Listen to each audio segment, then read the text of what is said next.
your opinion on I would say this. the contract's up. Right. And thanks for the call, Jared. I appreciate it. Malik Willis is the quarterback you're talking about. And Malik Willis was a first round pick formerly with Tennessee and didn't get much of an opportunity there. And when he did, he looked bad. He looked too raw. And then they went through coaching changes and everything else. They gave up on him. And the Packers took a chance and they developed him. And he looks great. He looks great. Now, to be fair, King, that's Doug's guy. Malik Willis is one of Doug's guys.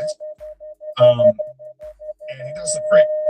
But we're not moving on from Jared Goff. No. This is moving on from Jared Goff. So Goff is here. But to his defense, he was saying as a backup. Yes. The problem is, I think Malik Willis has put the whole NFL on notice, and he's ready for a starting job. He might be. That's the issue. So, first of all, Willis, he fell to the third round that year.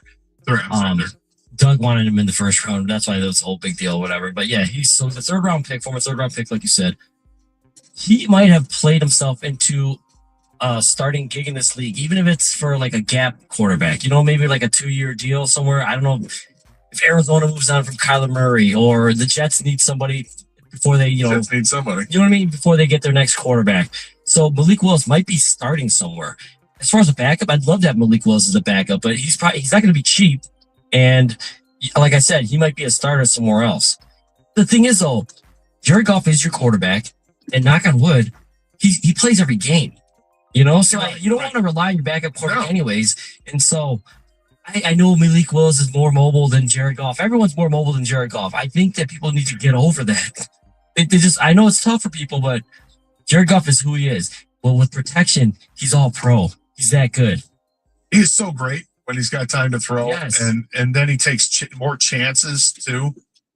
And everything with the Lions offensively starts with that offensive line. And if it's not there, then it's tough sledding, man.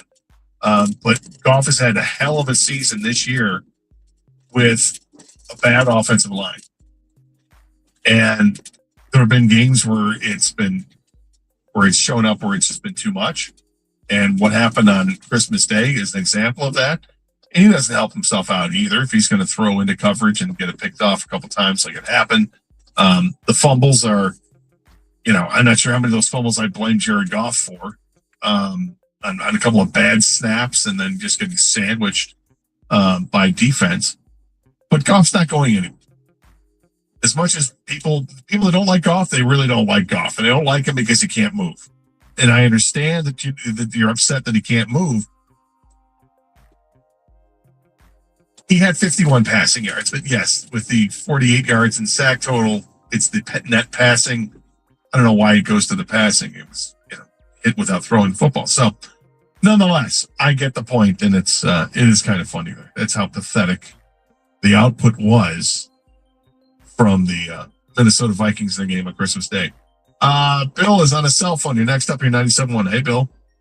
Hey guys, how you doing? All right. What I wanted to know was, wanted to think about was, is Tyler Lindenbaum even a possibility? I mean, I know he's a free agent. He might get franchised even by the Ravens. It would take a boatload of money to get him. Is there any way, I know the Lions have a lot of free agents. I mean, do you sacrifice a couple of guys that you kind of wish you didn't have to sacrifice? I don't know, maybe Meek Robertson or I don't know who else, but is that possible to get him? Because this all started with Ragnar retired, and if you can somehow get him, I think then in the draft, fill in the rest of the line. I can see this maybe turn around a little bit faster than some people might think. Well, thanks for the call. I think you kind of answered your own question to start the whole thing. You don't know if he's going to be franchised or if he's going to sign, whatever's going to happen with him. And he's a center for the Ravens, for those that don't know, and he's awfully good. He's only missed a few games over his 4-year career. He's great. I can't imagine that Baltimore is going to let him go. They will sign him to an extension or franchise him or whatever it is that they're going to have to do. So, no, I don't think it's realistic to think that he's available. He might be, but I don't think it's realistic. Now, if there's a player like that out there in free agency, again, this goes back to my other number one priority going into the offseason, and that is Frank Ragnar. Do you want to play next year or not? And I'm not upset with whatever he's going to say, right? If he wants to play, awesome.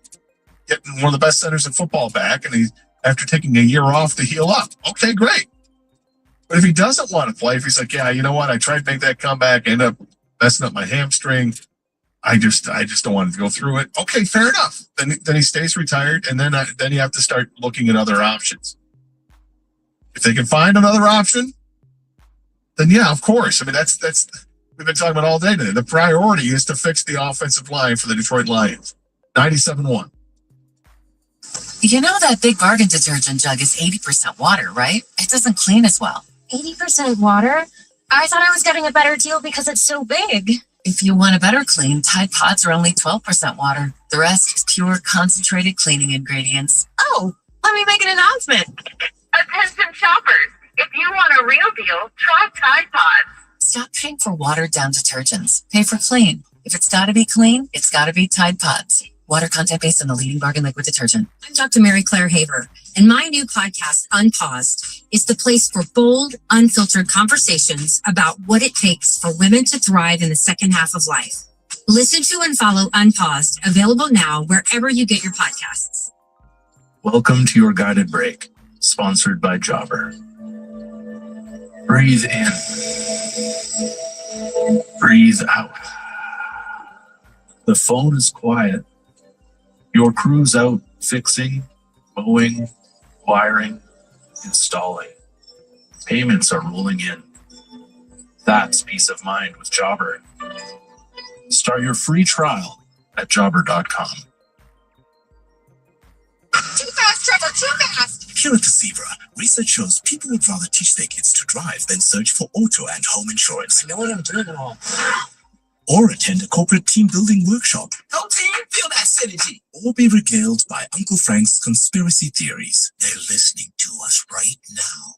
That's why the Zebra searches for you, comparing over 100 insurance companies to find savings no one else can. Compare today at thezebra.com. We do the searching, you do the saving. They're here. Home sweet home. You're spending more time there, and you may even work from home. You check smoke detectors, furnace filters, and for carbon monoxide. But have you checked your radon levels? Radon is the leading cause of lung cancer behind smoking. Radon is an odorless radioactive gas present in all homes, and no family should be at risk when you can reduce your radon exposure. Test now, test regularly. Learn where to get a test kit at michigan.gov/radon. Stop.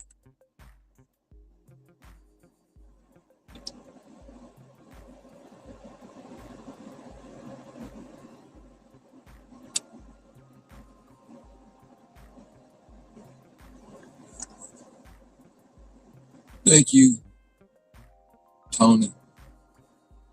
Thank you. You have a great day as well.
Administered by Eagle and MAB. Could your high school senior or recent grad use free money for college or career training? Fund their path with the Michigan Achievement Scholarship. Odds are they'll qualify for tuition-free community college, up to $27,500 at a university, or up to $4,000 for a career training program. Just fill out the FAFSA to apply. Get started at mi.gov/achievement. Brought to you by the Michigan Association of Broadcasters and My Student Aid. My wife knows I'm a basketball fanatic, so for my birthday, she got me courtside seats. Courtside! I'm in heaven. I look up at the Jumbotron just in time to see a 7'1" center dive for the ball and take me out. My body's okay, but my teeth? Not so much. Luckily, Brightside Dental has same-day emergency service. I got in and was taken care of right away. And basketball? Yeah, I'm good watching couch side from now on. Brightside Dental. No judgment, just care. Call 1-800-PAINLESS or visit Brightside.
Soccer. What's that, dude? What the heck is wrong with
Okay.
Attention service desk.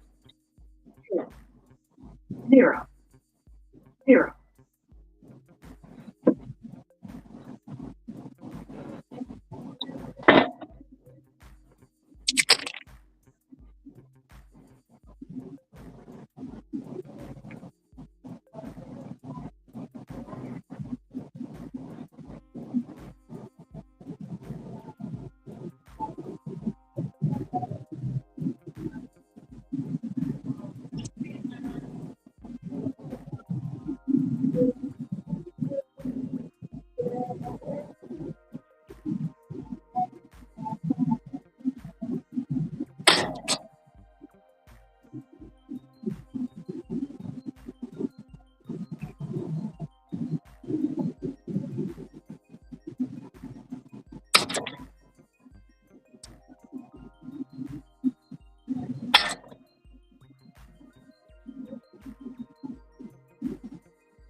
Sounds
Oh.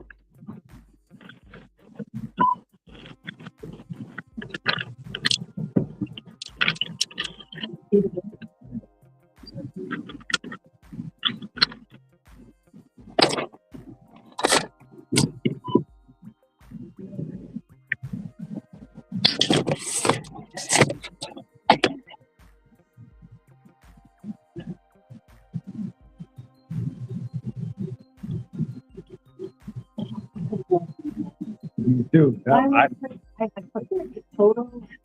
I looked right over here and saw, like, wait, yeah, I got to ask. Because I be forgetting, because when they bring it to the radar, right. All right. Have a good one. I don't see you. Happy holidays. Ready? Happy New Year.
waiting for its time to see. So I'm Daysr rated live in the traffic center.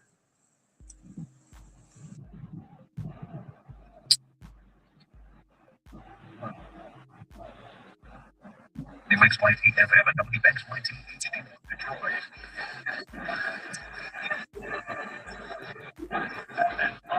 Station Sports Headlines. This is 97.1. NBC head coach Kyle Whittingham was introduced to the media yesterday, and veteran coach Art what expectations from the very that broadcast. Well, Michigan is playoffs. That's our expectation. That's Big championship. Obviously, playoffs. That's everyone. Especially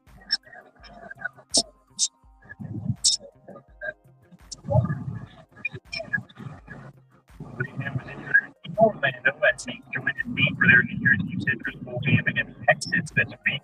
He said he will primarily be hanging out in the background observing for that game. It may sound like he won't be very involved in the decision making against the ball. The new coach also said his primary focus right now is making Michigan's roster at the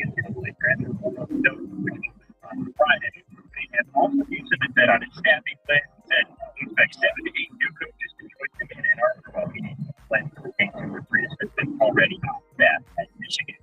Michigan, their basketball team tips off tonight for the first time in over a week at McNeese at 7 o'clock. Michigan State has Cornell at 7 o'clock as well. That game in East Lansing. Also, the Lions' final Week 18 game got announced today. It will be a Sunday kickoff at 4:25 in Chicago. From the Cornwall Health Sports Desk, I'm Brendan Shabat. For more, go to 971 The Ticket or Odyssey.com. Live from the Jamie Samuelson Studio, Kosh and Anderson on 97.1. Careful out there driving the roads. Get stone walls rearing up every once in a while. They have lining up there. Careful. Better.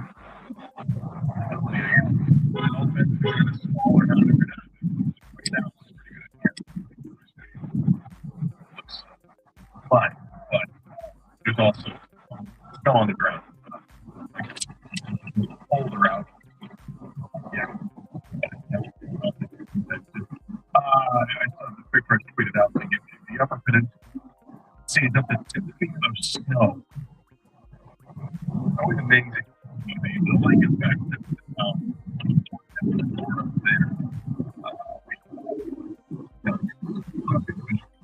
Unless, be careful. Where's the man? 240-539-9797 is the telephone number. Those texts coming in. Champ, right wing 3-0 against the Leafs in the state.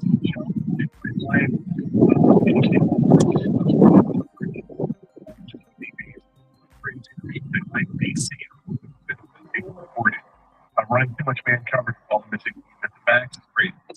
Champ, both sides, he's been playing phenomenal defense, and he's been a top 3 defenseman in the league this year. Chump, Jameer Gibbs for screwing over my fantasy team. That should have won it all. Yeah, well, for Jameer Gibbs, he probably would have been in the running in the first place, my friend. That being said, with the Red Wings, the win last night in overtime. Simon Edmondson with the winner. What a sequence it turned out. Austin Matthews went off with the crossbar in overtime. Turn around, get right down the ice. Looks like the goaltender going to come out and clear the puck and spring Matthews for what might be a breakaway. Kind of mishandles it. Edmondson sprints up, gets it, skates it.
Good. If the guy can pull it off, you should kick the field goal. You know, this isn't the same offensive line that was the years past. No, it's not. There's so many different. So you don't have to tight end. You don't have like all these pieces that you're converting these fourth downs with last year and the year before. You don't have this year, so maybe, just maybe, sometimes you got to kick it. Yeah, because you're working with different information. Yes. So as the information changes, I think the thought process has to change and evolve as well, and I'm hopeful that can happen sooner than later, because I do think it had cost them a game. At least one game, I think it cost them this year. I think it might be a little unfair to, pick and choose the Steelers game, because they passed on the field goal early, and as things worked out, all they needed was a field goal to win, or a tie, I guess at the time would have been, but it had to kick the field goal, would have been a field goal to win. But that's, couldn't be revisionist thinking too, because them not kicking the field goal happened early in the game at their second possession. And who knows how different things are going to be, how different teams operate from that point on. 248-539-9797. Same number to text if you'd like to do that. Logan is next up here, 97.1. Hey, Logan. Hey, Gator. Hey, Cam. Hey. Just wanted to, so many points I wanted to touch on after listening for a bit, but I'll start with pretty much, I think, Gator, you brought up like kind of how you view games, with like your own current fandom now. And I think like I've gotten to the point now, after watching, the past 2 or 3 seasons, and actually for the first time in my, relatively young life, seeing the Lions actually have a group of talent capable of winning the Super Bowl, and then everybody likes to say have a Super Bowl window. I watch every single game with the thought of, if this team actually can. And I know everybody was riding super high last season when they were 15-2, and rightly so. I mean, they gritted out a lot of wins, but I was going into that Commanders game with as much doubt as I feel like some people had this season, just due to the personnel that we actually had on defense. So I watch every single game with just, I guess, that thought of, what personnel do we have on the field that's actually capable of winning the Super Bowl? So, I mean, for this season, I mean, like you said, as soon as we lost Kirby Joseph, I didn't necessarily check out. Like, I'm an NFL football fan. I watch football all day long, every day, right? So that's kind of why I will always watch the Lions every single time that they are on, and I will enjoy watching them. Obviously, not as much when they get punked like they did versus the Vikings, but, that's just the way that I view it. So for the past couple of seasons, it has really hurt, because there's been moments where you're like, darn, like if we just didn't lose Hutchinson, or if we just, kept one of our cornerbacks win the NFC Championship game, or just a couple of things here and there, we definitely would have had obviously better chances of succeeding. So for this season, I mean, after we lost Kirby and then ended up losing Branch, I just, all that hope of actually having a Super Bowl this season kind of left me, because you need to have guys, you need to have personnel being able to defend. Yeah, and thanks for the call. And particularly in the back end, you lose 2 guys that are Pro Bowl players like that. That's tough. It's really tough, because it's so exciting when you have them. I mean, to know that they had those guys that can make up for not having, for having to play backups at the cornerback position. You can make up for that if you got great safeties. And for years, I wanted the Lions to have that guy, because I always thought that the greatest defenses in the NFL, that we had seen over the last 30 years, I thought that they had a great safety. That Sean Taylor type guy, that Ed Reed type guy. Or so Ed Reed, I guess. But and I thought that they had that with Brian Branch. Kirby Joseph is a different type of player. He's the guy that's going to, make the interception, great coverage. But Brian Branch is all over the place. I love Brian Branch. And this injury that he suffered, God, that sucks. really sucks. He's going to be out for a while. And I think the Lions have to go into the draft and they have to look at it and see, how do we evaluate some of these safeties? The safety for Ohio State is outstanding. Likely to be one of the top 10 picks. But is that a guy that you move up to take? It's not a lineman. But, it'd be tough to pass on if a guy like that is available. But that's just an early take on the draft. I still think they need to address the offensive line. And by the time you get to the draft, you'll know what they've done in free agency. You'll know what kind of decision is made with Frank Ragnow. And it could help set some other wheels in motion. 248-539-9797, the telephone number. You want to offer up your champ and chump votes? Feel free. We got 45 minutes left to do that. And we'll continue with your calls and texts next year on 97.1.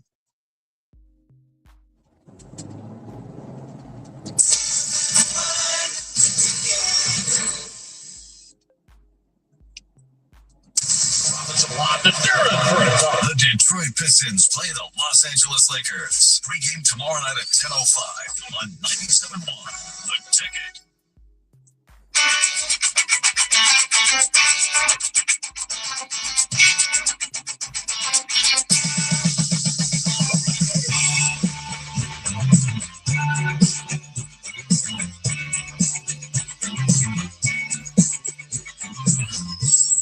Some more feedback coming in. Champ, Drake May. That young man is solid. Chump, Brad Holmes. It's been my chump since the trade deadline. We have the worst coach and team in tough division. Future looks bleak. All right, let's look at the coaches in the division. You think Dan Campbell's the worst coach in the division? This division's got some pretty good coaches. I get your point there. But I don't think if I rank them, I don't think I'd have Dan Campbell at the bottom. Future looks bleak? No, I don't think the future looks bleak. Hey, do you think the future looks bleak for this team? I wouldn't say bleak. I think as long as you have a top 5, top 10 quarterback in the league, you got a shot. And I don't care what anyone says, Jared Goff is the top 10 quarterback in this league. Look at his numbers. Yeah. Look what he can do, what he's protected. I get it. You got to protect him, but he's obviously shown he can win playoff games as well. I will say this, though. There is a concern the window has closed a little bit. Not all the way or anything. And this is what I mean by that, Gator. You brought up the Kirby Joseph injury. Mm-hmm. Who knows what's going to happen with him? Yeah. They just signed him. I know. That's what they signed up. Lee McNeil. Did they just give him a big contract extension? Yeah, they did. And did he come back and do much this year? Really. That's where you get in trouble when you start handing out the big money and they don't come through for you. And then you're going to have a lot of dead money.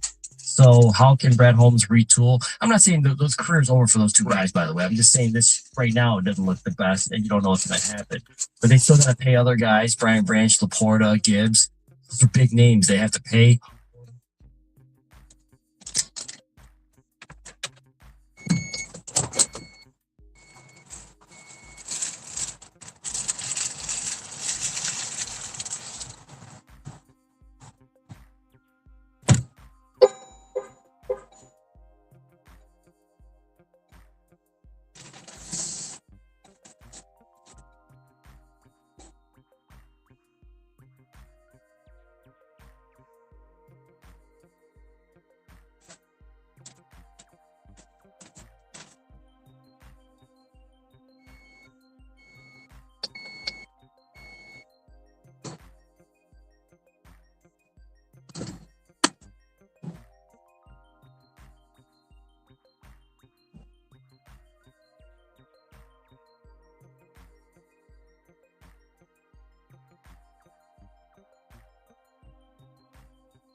window is still wide open because you still have great players on this team. You still have a roster just littered with great players, not good players, but great players. But there are question marks about some of those great players, as you mentioned. There's question marks about Kirby Joseph dealing with a chronic injury. Lee McNeil took a step back this year. Now, is that just injury, getting used to it, and then he'll be fine next year? Well, remains to be seen. They have to ask themselves, how much are they willing to pay Sam Laporte? You know, you still have a couple of years left for Jahmyr Gibbs. Do you even worry about Jahmyr Gibbs long term because he's a running back, and running backs are disposable in the NFL. He's a weapon for sure. And right now, running backs, you don't pay them that much, so you can still hang on to them, and it's not going to cost you an arm and a leg. But Brian Branch's injury is a major concern. Coming back from, he's got the Achilles, correct? So that's tough to come back from, and not likely to come back anytime soon. So they've got some big things they have to do. They rebuild the offensive line. They got to find out if these guys that have been hurt are, when are they going to be able to contribute, and how are they going to be able to contribute? Dave is next up here, 97.1. Hey, Dave. Hey, thanks for taking my call. I certainly disagree with both those points. The numbers you're looking at, the NFL stupid metric, 4-factor metric from 1973 that they still use as a traditional NFL passing. When you take other much more refined metrics, ESPN quarterback adjusted rating, other ones out there that take a lot more relevant factors into play. Jared Goff is like night and day.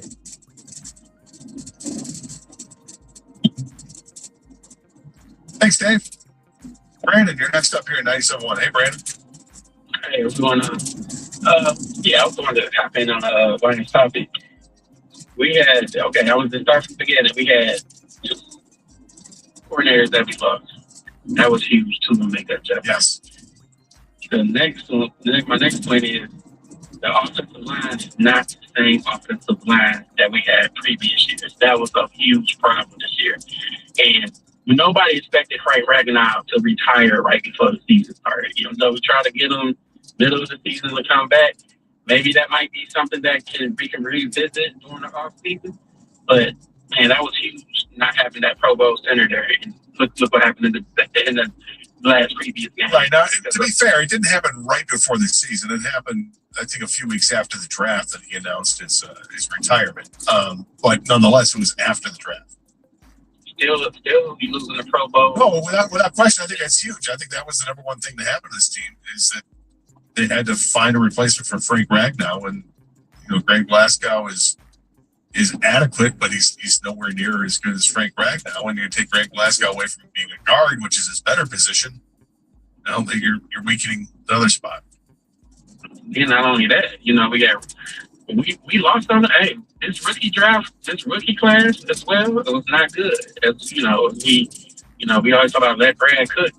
This draft class wasn't as good. I mean, the previous years as well. I think we're gonna bounce back. It just, this is a setback year. We still, like you said, we still got great players. Hey, we got $1 billion payroll of players, so they gonna have to figure it out. I mean, I don't think the window closed. I mean, look at the NFL. It did a total flip flop.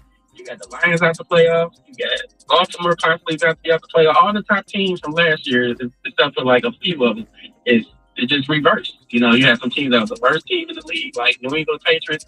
Now they on the top of the NFC. So every year is not guaranteed in NFL. I mean, injury, health, Laporta being hurt, that hurt us a lot too, man. And just, we go bounce back.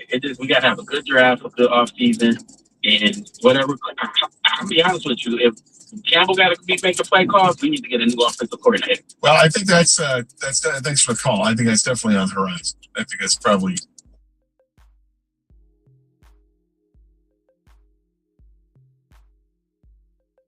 Ever again wants to be the play caller.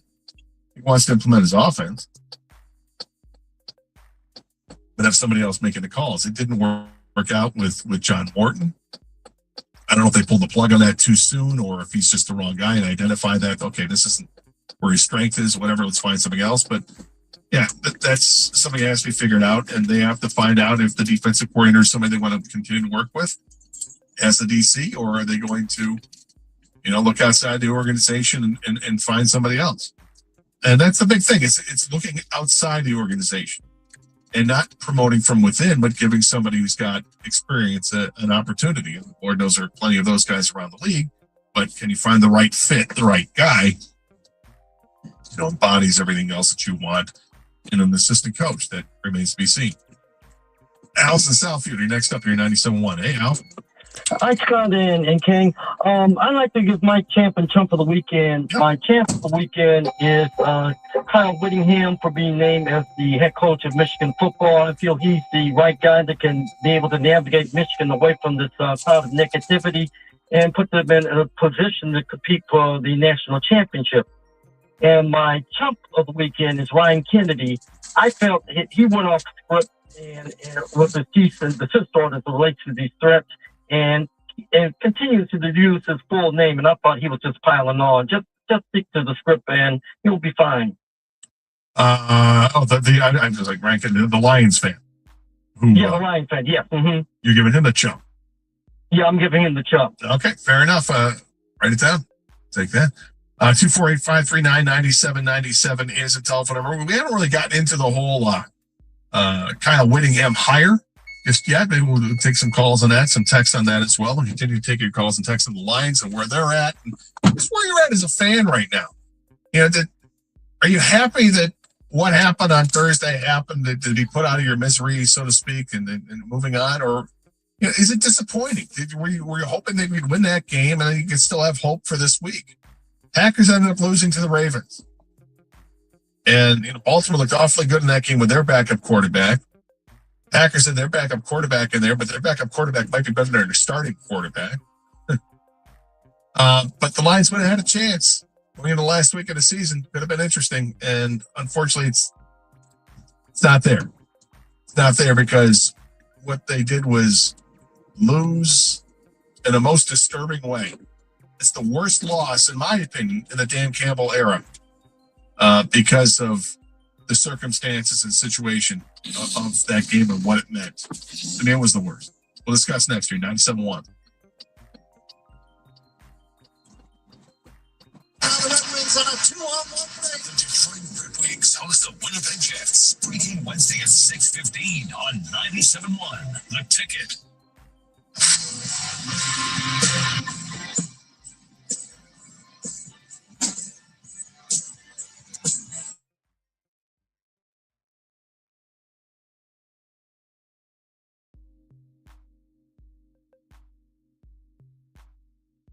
Quietly happened this season, Kane?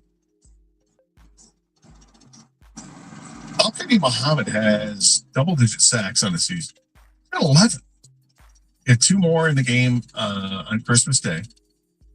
And that goes with, was Hutch have 13? So he's got a career high with 13, but Al-Qaedi Muhammad has 11. I think it's gone completely under the radar. Does that mean the Lions don't have to search for that other edge rusher? No, I don't think it means that. I think you can't have enough edge rushers. What I think it does mean is that that's a heck of a turnout for a guy who's the second fiddle. No, it's nice, man. It just lets you know he might be just a specialist, which is okay. 3rd and long, obvious passing down situations, get him out there. He obviously can get to the quarterback. They're still going to need another edge, a guy that can set the edge, stop the run. I know the prototypical type of size they want, someone kind of just like Hutch. Marcus Davenport, he's a bigger defensive end. Obviously, you need him to stay healthy. I'm not saying bring back Davenport, but they like that size and that build. But Muhammad, yeah, definitely. You can't be mad at that. I mean, that's unexpected, and you'll take that any day of the week. Yeah, I mean, we've been talking about can you find another guy opposite of Hutch? I mean, Hutch has been, fortunately, not going to win, been healthy the whole season, and so is Al-Qaedi Muhammad. And, both of those guys in double-digit sack territory. I think that's pretty impressive. I don't think I expected Al-Qaedi Muhammad to be the guy to step up and be, I thought 7, 8, sure, it sounds doable, but 11. He's gotten them in bunches. They've come in, there's certain games where he's really stepped up, and the Lions defense took advantage of Max Brosmer and got after him for 7 sacks as a defense. Fortunately, the offense couldn't stop the Vikings defense from getting after Jared Goff, Jared Goff didn't help himself out either. And the offense just couldn't get on track, and thus the season's over with. And I'm bummed because I was looking forward to having something more at stake going into the last week of the season. Now, would it be realistic to think that the Vikings could beat the Packers if the Lions had beaten the Vikings? Probably not. But it would have been fun to try. It would have been like several years ago when the Lions were going into Green Bay, the last game of the season, with an 8-8 record. And then just before game time, they find out that they're knocked out of the playoffs because Seattle beat the Rams. But the Lions didn't care. They still went out there and they fought and they beat the Packers and they sent Aaron Rodgers utterly packing after that game. And there was a certain satisfaction with that. There's not going to be much satisfaction this weekend. You know, I don't know what satisfaction there could be. There's little things, I guess. Can you stop Caleb Williams from throwing for 270 yards? Because if he does get 270, that gives him 4,000 for the year, which would be the first time ever a Bears quarterback will have thrown for 4,000 yards. You don't want to be the team that he does it against. Plus, you got the motivation that it's Ben Johnson, the former coach here, or former offensive coordinator. I'm not ready for the Bears to be this good, and it looks like the Bears are poised to be this good. And for a while, because they have the young quarterback, and because they have a roster around them. Now, the Bears are going to have the same problems every other team is going to have in the offseason, and that is defining which players they need to hang on to, which players they can let go of, and how do you continue to build that roster. But this division is tough. It's real tough. And the Lions just didn't have enough horses to get it done this year. And that sucks. Tim is next up here, 97.1. Hey, Tim.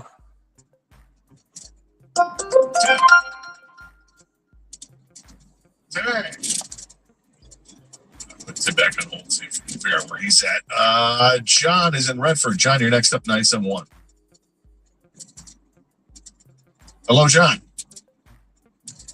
Phones. Put him on hold. Let me try one more. Try Ryan. Ryan, you there? I'm there. All right. I got Ryan. There you are. Yes. Go ahead. All right. Hey, I don't know if you guys have talked about this yet, and I'm a fan from California. I'm one of the biggest Lions fans out there, and it's been a real rough year, man. Let me say feel it. But one thing I'm curious about is why we struggled so much in the third quarter. It's kind of interesting when you look at the data. We only scored about 4 points in the third quarter. We scored about 9 in the second quarter, and again over 9 in the fourth quarter. And it's a lot of the time are jumping out in the third quarter. Why is that we struggle so much there, right? And what's going on with Campbell as offensive coordinator and head coach? Maybe scheming it up. I don't know. I'm just curious about your guys. No, I think it's thanks for the call. I appreciate it, Ryan. I think it's a fair question to ask what happens to the Lions in the third quarter. Why has the third quarter been an issue for them? Because it has been. Fair. I don't know. I don't know why. I mean, I think if they can identify it, great. They can get to fixing it. But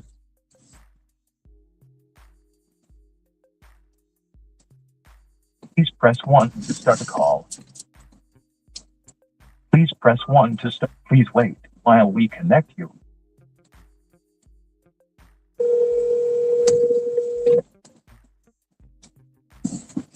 Hello? Yes, I'm here with your Instacart order from Safeway. You're at the gate? Yes. Okay. Do you see the box that is the door that, like, on the side of the gate there? There's the door. You open it up and you can call the house. Okay, so you're going to look for house number.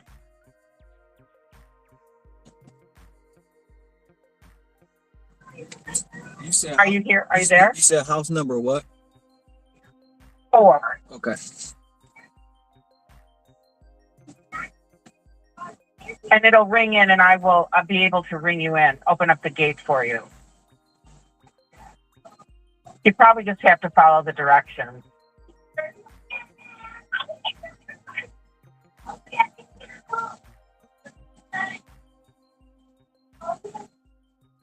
Are you Fred 108? We are 148. 148.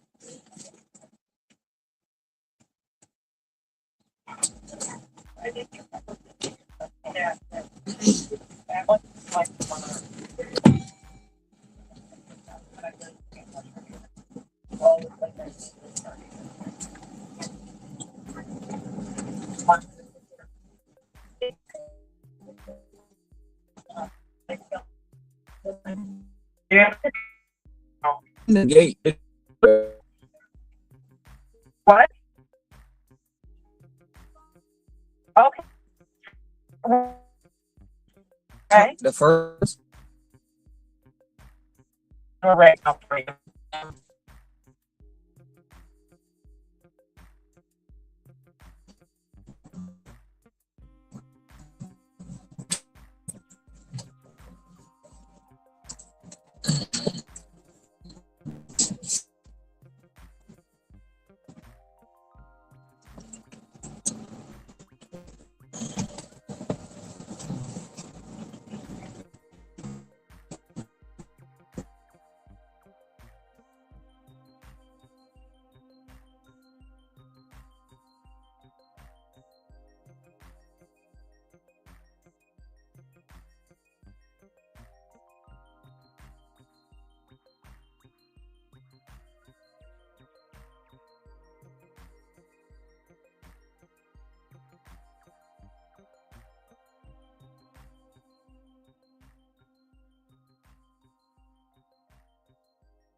Play that we needed to be successful, and it really starts with the interior, both interior defensive line and the offensive line. This offense, number one, is predicated on Jared Goff being able to run play action. They weren't able to do any of that. No. So they were just not. I mean, they were not operating from a very, very top level. So they need to rebuild that, interior, both sides of the ball. Second, I mean, my humble opinion, I think our linebackers, we need a pretty big upgrade there too. I love Jack Campbell, and Jack Campbell is like the old school, like, I'm going to get 130 tackles a year. But we need somebody who's a super athletic person to, make plays, i.e. like a Brian Branch, but obviously he plays safety. And then another thing I wanted to bring up, I really believe whoever wins this NFC North year over year will then take a step back the next year. And the reason I say that is it's the opposite of the Patriots or the teams that play in the weaker divisions, is that the division is so strong that once you start playing that first place schedule against other teams, you're not going to be able to sustain a level of playing at that high level without taking a step back. It's just way too hard because the NFL is built on kicking your butt and making you come back to ground. That's just the way the NFL is built. So I'm pretty optimistic still. Listen, I'm I've always loved it since I was 4 years old. So, and I'm in my 40s now. So I will always back this team. But if they do not get interior line help on both sides of the ball, it will be Thanks for the call, Eddie. I mean, I think I'm surprised that the defensive interior wasn't as good as I thought it was going to be this year. DJ Reader, I didn't think was as good as this year. Ali McNeil, just yet. I'm not, deciding he can't. I'm just saying this past year, I think it's safe to say he was not the player he was before he got hurt. And he only played, roughly half a season's worth too. But Tyleik Williams, the rookie, did not make this immediate impact that you were hoping to see. But I think a lot of times the defensive tackles, it takes a year or two before you start to see that. I mean, Ali McNeil right away, I don't think was this great defensive tackle, but after a couple of years, Ali McNeil, he's a guy that's going to get a contract. So hopefully the improvement can come there and the development can come there. As far as, the Jack Campbell stuff is concerned, Jack Campbell's great. Now, are the Lions going to have to find themselves another linebacker to play next to him? Yeah. I don't think Alex Anzalone is necessarily going to be back here next year. So they'll have to take a look. And if they find that guy, if they see that guy is there, that super athletic linebacker that can make every play out there on the field, then they're going to have to consider that. I think Sonny Styles, the linebacker from Ohio State, is outstanding. I think a couple of Ohio State guys. Sonny Styles, the linebacker, and Caleb Downs, the safety. I love both of those players. But neither of those players is an offensive tackle or an offensive guard or an offensive center. Draft is what it is. You never know what's going to land in the line. He finds the best player that he wants, and he goes and get them regardless of position. So you just don't know. 248-539-9797. This is 97.1. Now, ticket text 248-539-9797.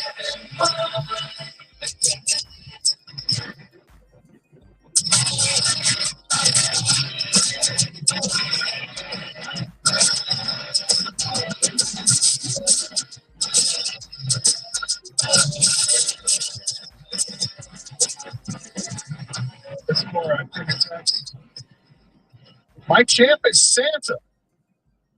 My daughter got a ton of gifts. Jump, the entire Lions organization, Wasted Year, Scott and Carlton. Christmas Eve.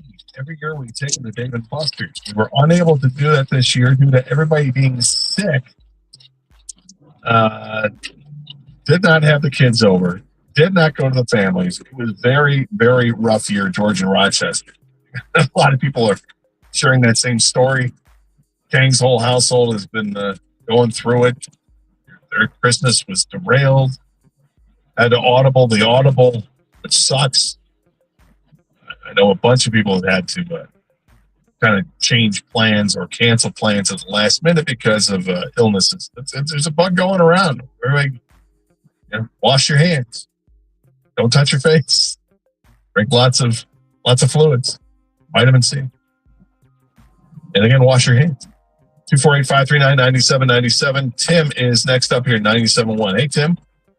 Hey, how you guys doing? Long time listener, go way back. Real quick, I know you guys are taking out a call today, but I'm trying to touch on the coach in the NFC. I do think that Dan Campbell is the least of those coaches because I've always been an advocate that when he got here, he has improved, but at the same time, he still is not a sideline coach strategically or with top management. And going forward now, with not having the same offensive line, I think it's starting to get fans are starting to get tired of that. And Brad Holmes, I think on your station you say a lot of people worship him. I think a lot of people are getting tired of him. I think the last two, he's holding his hat on those two first drafts, but he has not done nothing to the draft, and he hasn't done anything lately at the trade deadline. I think people are getting tired of that. Fans are getting tired of that. Trade deadline stuff's always interesting because you don't know. You don't know what's available. All you can judge things on really are if a player is moved, would you have made the same move or a similar move to try to acquire that same player? Because that's the only known commodity. I don't know how many offensive linemen were available at the trade deadline. Did I want them to get one? Absolutely. Absolutely. But only one lineman went. A very average offensive lineman that was dealt. But even then, should the Lions have made that move? I understand. You talking about Trevor Penning, the Chargers? There's a 6th-round pick. I hear you, and this is where I'm agreeing with that. But the thing is, you don't know what else was there and what else was being asked for. Like if they wanted something better than that, and they're asking for that player, and the team comes back and says, "Yeah, it's going to cost a 2nd-round pick." The Lions like, "Well, it's not worth it. It's worth a 4th-round pick. We're not going to do that." Which gets to my point.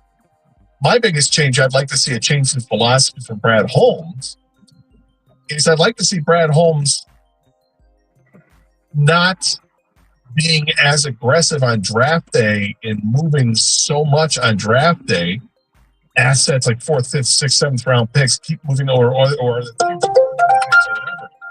As they move up and draft somebody in the 3rd round, which is what we've seen a lot. You look at this team with Hendon Hooker, Isaac Tesla, Giovanni Manu, Robert Martin was another one they had to move around and get, and all the draft capital that was used to take those guys. I like to hang on to that draft cap because that's the stuff that you can use at the trade deadline and be aggressive. Because the trade deadline, all teams are looking for is draft picks. They're not looking for bad players. They're looking for draft picks. And you're dealing with known commodities at that point. I want that known commodity from that team, and it's going to cost me this 3rd-round pick. So that's the disagreement, I guess, that I have with Brad Holmes. I don't even know if it's a disagreement. It's just I look at what he has done, and I guess I would like to see things done differently in that regard. Less aggressiveness when it comes to moving up to guys that you're going to take in the 3rd and 4th round, and more aggressiveness when it comes to the trade deadline. But it is what it is, and unfortunately, this season has worked out the way that it has. And I thought that game against the Vikings on Christmas Day is the worst game I've seen in the Dan Campbell era, given what was at stake. They had to win, and they lost badly. Mike Valenti joins things, do you? Hi, Mike. Hello. How was your Christmas? Good. Now we're back in whiteout and things and a bomb cell. Fantastic. Yeah, it's a white squall. So it's like a Kate Beckinsale outside. We're just gonna I'm gonna take Dan Campbell's line of, we're gonna look at everything. I want to show you what everything looks like. I've come up with what everything is. Here are all the places you could look at evaluation. I want to leave it to people. Instead of playing the blame game, I'm going to offer you how far are you willing to go if everything is anything. Because I feel like, maybe I'm wrong, everyone's already gotten their grievances out about what went down on Christmas Day. So, I've got something a little more forward-looking. I want to know if people are ready to really look at it. So I've got 5 things. I'll just lay it out, and then I'll get yelled at in 6. That's very exciting. I don't think you get yelled at. Be exciting. I think you do the yelling. I've tried to not do as much of that. vocal cords as I age. I need to be careful. Understand? But we're going to do that, and we'll just see where it goes. And obviously, can we say that? We'll do that on Monday. And if there's any kind of gap in the Lions' action, I can offer my Kyle Whitting. Yeah, that's just, I mean, my quick 2 cents. That was a great hire for him. I think he's a hell of a coach. I just don't know if it's a long-term thing. And some of what's been said, we're going to get more into it tomorrow, but it's kind of interesting. The way things are shaking out and really throwing Sharon Moore under the bus. What's happening there? And not that he shouldn't be, but I hope people aren't rewriting history. Sorry. Get one last one in. All right. We'll talk to you next. Yeah, you've got time with that, and look forward to hearing those takes as we move on. Look, as far as the Lions are concerned, one last game. It's against the Bears. We find out it's going to be a 4:25 kick next week. I can't wait for this weekend. We got the college games and the college football playoff. That's going to be a ton of fun. But then you've got all these do-or-die games in the NFL. Teams trying to make the playoffs, teams trying to win their division, teams trying to get the number 1 seed. That's what the last week in the league is all about, and we're all about it to enjoy that. Unfortunately, the Lions are not going to be taking part in that, and that does, in fact, and truly suck. Look forward to Mike Valletti next with the Mike Valletti Show and Rico here on 97.1.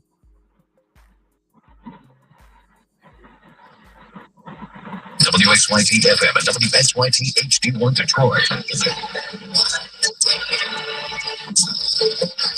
An Odyssey Sports Station. Sports headlines. This is 97.1. Brought to you by Northville Lumber. The first NBA All-Star voting returns has been released. Kate Cunningham comes in 4th behind Jalen Brunson, Tyrese Maxey, and Giannis. Luka Doncic and Jokic are number 1 and 2 in the West as well. Pistons, great. The Pistons are, it's almost here. The Pistons are back on the floor tomorrow as well. Michigan State basketball checks into play 11-1 before their 7 p.m. home tilt against Cornell tonight. Michigan will also host McNeese at 7. Tournament team from last season. They ranked 46th in the net. Tom Izzo spoke a few days back about former NBA draft pick James Nanji enrolling at Baylor and receiving 4 years of eligibility. Yeah, Bears coach Scott Drew said he's had a good chat with Izzo. From my knowledge, until we get to collective bargaining, I don't think we can come up with rules that are agreeable and enforceable. And until that, I think all of us are got to be ready to adjust and adapt to what's out there. Early on, when it first came out with G League players, I wasn't in favor of that either. But again, we don't make the rules, and as we find out about them. Couldn't be happier with my new team. Notre Dame football coach Marcus Freeman is sticking around.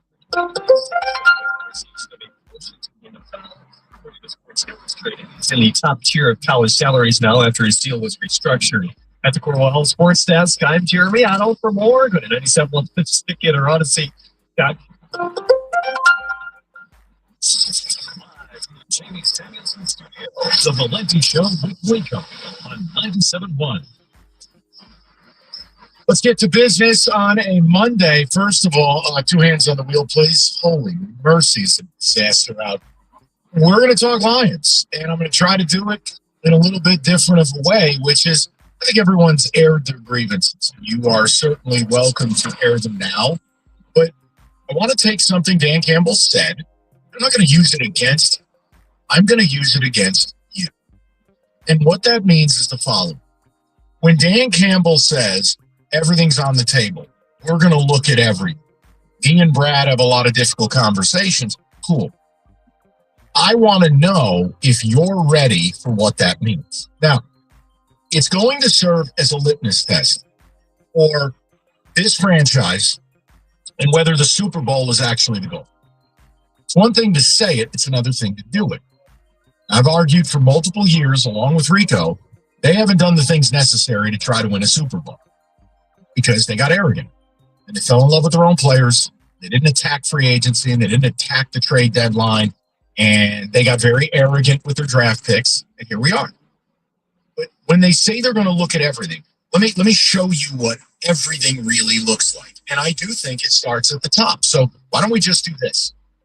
If everything's in question, Jared Goff should be a part of it. Now, before you freak out and start watching a Cure ad on loop, let me just work with me. Hear me before you react. The last 2 seasons have ended with Jared Goff looking like Sam Darnold. Have I defended Goff? Yes. Do I still, right here today at 2:02 in the afternoon, do I believe you can win a Super Bowl with him? Yes. But you have to ask yourself, are we able to give him what he needs? It's very clear what Goff needs. Must have an elite offensive line and an elite ground game and play action at about a 35% clip. If you can't provide that to him, then you can't be in business with him. Meaning, when all of you want to call in and say, we're going to restructure his deal, we're going to open $40 million of cap space, be careful, because that means you're in business for the next 3 to 4 years. And we have a drop that I would play for you. You sure about that? But before you do it, I can tell you Goff's good enough to win, but there are certain things. If you're going to marry Jared Goff, you got to do certain things. That leads me to number 2. Okay, we're going to look at everything. Cool. It's maybe 2 new coordinators. There is no question you need an offensive coordinator. Dan Campbell gave it his best effort. Not good enough. And when people cry about injuries or they cry about a couple people being hurt on the O-line, I'll tell them go turn on San Francisco and Chicago last night. I'll tell them turn on Charger games. There are plenty of teams with plenty of injuries up front, and they're humming. You know why? Elite play callers. Dan Campbell's not one of those. Appreciate his effort. Did the best he could in a tough spot. He knew he was in trouble with John Morton. He pushed the button. Not easy. But here's the other side, too. Got to have a conversation about Kelvin Shepherd. And this isn't an attack on Kelvin Shepherd. I think it was a yeoman's effort. Did the best he could. But you know who doesn't have a contract next year? There's an elite defensive coordinator who's got head coaching experience who would bring a new voice, new eyes, new approach. And he happens to be in your division. And he happens to just have put you over a chair and put a baby inside of you. Brian Flores is available. You want big boy things? You got to do big boy stuff. Make him the highest paid defensive coordinator in the league and hire him.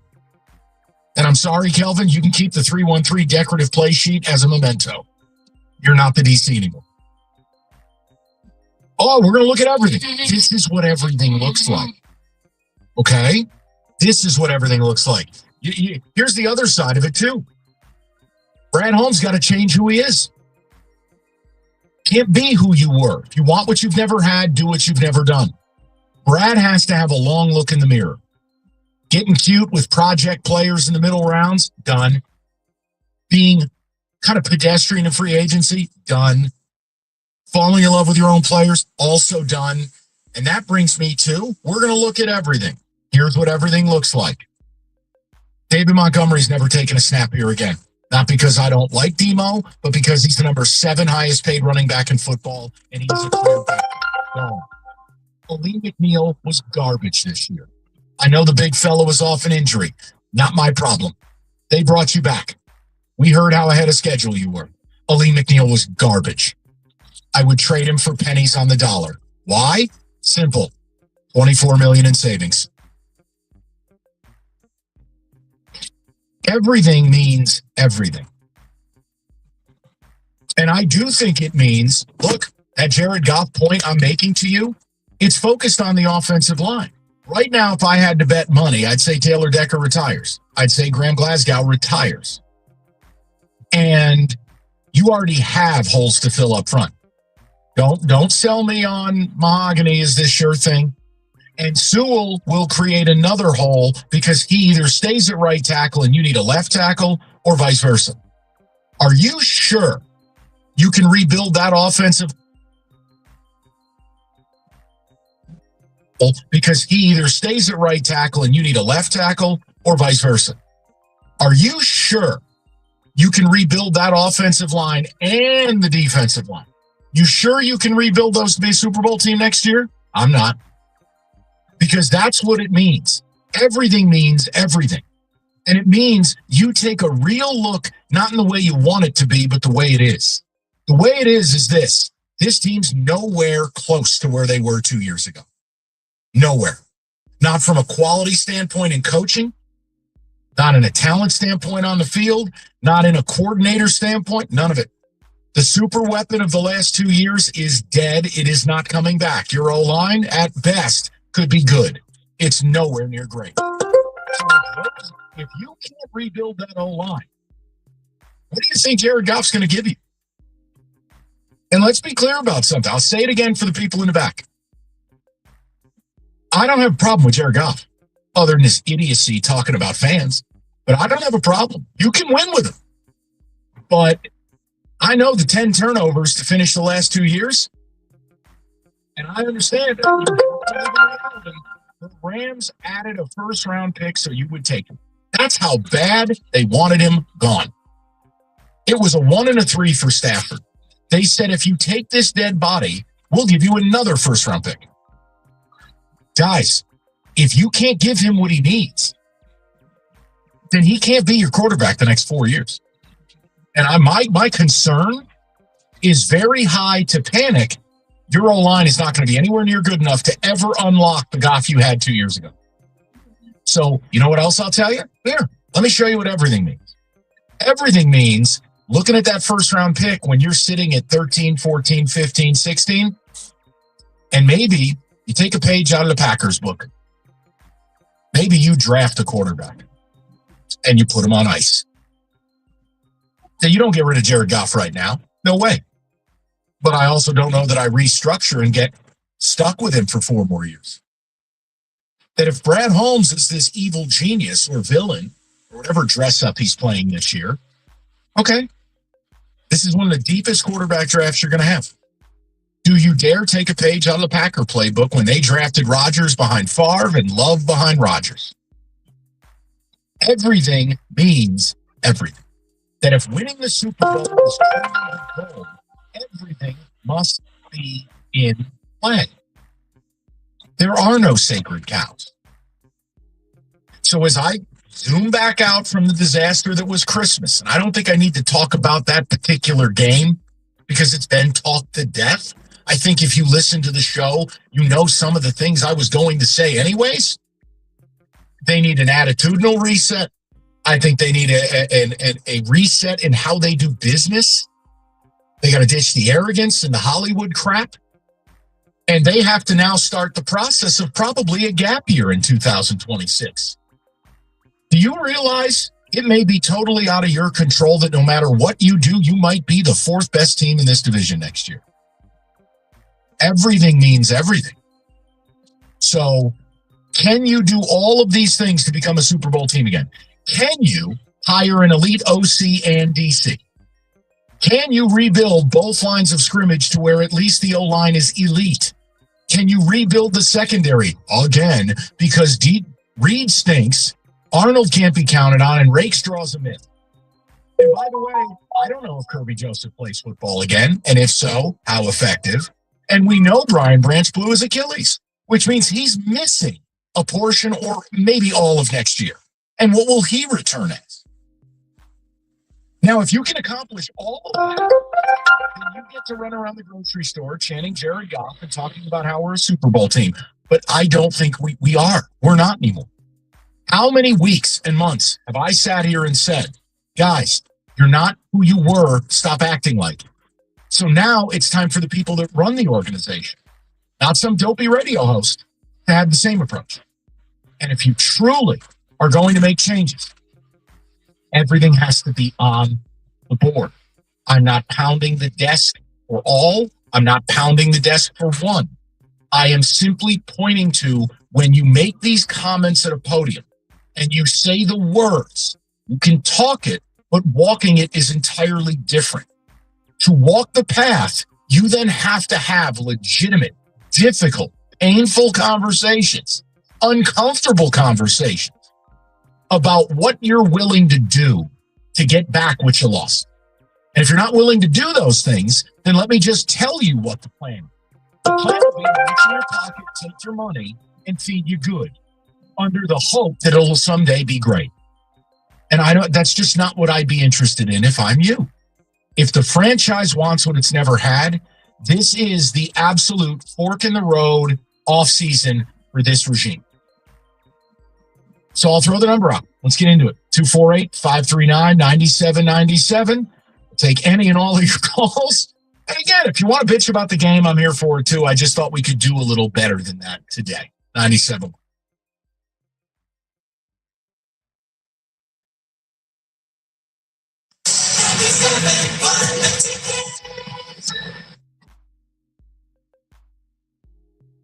Soldier Field, Lions game day Sunday, with Costa and Rico, live from Buffalo Wild Wings in Clinton Township. 97.1, The Ticket. The old ball coach is going to say, we're going to look at everything. Don't BS yourself, much less us. Go look at everything. Because I don't know that you're going to be anywhere close next year. Corbin, go ahead, buddy. I just think it's very interesting because I have been saying for a very long time that there is an arrogance within this team, and obviously it has shown itself preferably this season. And I just feel like that's the first thing they kind of have to just get over yourself in that way. Yes. Enough of the whole, we love our own people. Eventually, to make the killer instincts, you got to make the killer moves. You got to be serious. Yeah, no, and listen, did this year feel different? It's why, even though to my own peril, I pointed it out 2 months ago. And we highlighted Dan Campbell's words, Jared Goff's words. The way that this team wasn't the tougher team. They didn't play harder than their opponents. Grit was nothing more than a cheap marketing slogan for this team. They got Hollywood. And that's where I think the injuries is the most dishonest thing in the world. If you want to say that the injuries kept you from winning a Super Bowl, we can have that conversation. You can't say it had you finish last in the NFC North. And look, I don't want to do this Lions-Vikings redux, but injuries didn't make your quarterback go to the line of scrimmage and not kill basic plays that had no chances of working, acting like he was a rookie and didn't understand that 50-year-old Harrison Smith was going to kill him. Check to a slant, check to a screen, kill. Like, that's not injuries. That's brain function. That's play calling. That's your quarterback and head coach. That's not injuries. Mike, I don't think your idea is entirely wrong or even mostly wrong. I just wonder that is this, I mean, we talk about it with basically every team in this town at this point, but what is the idea that the stubbornness, as Corbin said, of this front office, what is the idea that they could possibly, course correct a little bit and change their mindset? Because at this point, seeing what we've seen and the rhetoric they've used up to this point, what's the belief that that's actually a possible thing that they could do internally as an organization? Here's how I'll put it, Kenny. I have to offer them the same grace that I offered the Tigers before the Tigers showed us who they were. What did we say? Hey, I got to let the Scooble thing play out. I got to let them have this offseason. If they go piecemeal, if they talk about prospects, if they don't sign them or trade them, then we'll talk about it, right? I have to do the same thing here. And it's much like the Red Wing thing. We talked about this. Look, if the Wings are in the position they're in now at the trade deadline and they don't do anything, we can talk about that then. Kenny, you're not wrong for saying it. And I don't have a big briefcase of evidence I can offer you. But as I sit here today on December 29th, I'm just setting this all up of this is what it takes. And if people disagree with certain points I've brought up, we can talk about that. But Kenny, I don't have a way to argue a hypothetical like you're saying. I don't. I know that. And that's my point is, I think this is where me and you may differ a little bit, is that I think I've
Jared Goff is. I'm not going to slander Goff.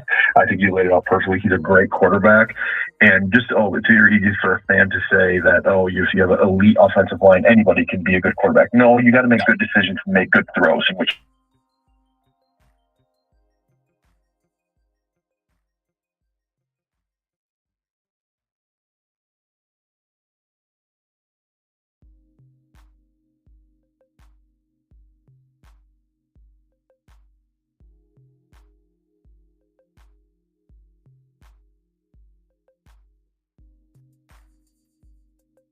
Correct. And that's what's the hardest thing to swallow, in my opinion, as I watch the Packers unravel. The Bears obviously lose a close one last night, but the fact that you potentially could be having that game would have been flexed for all the marbles from the NFC.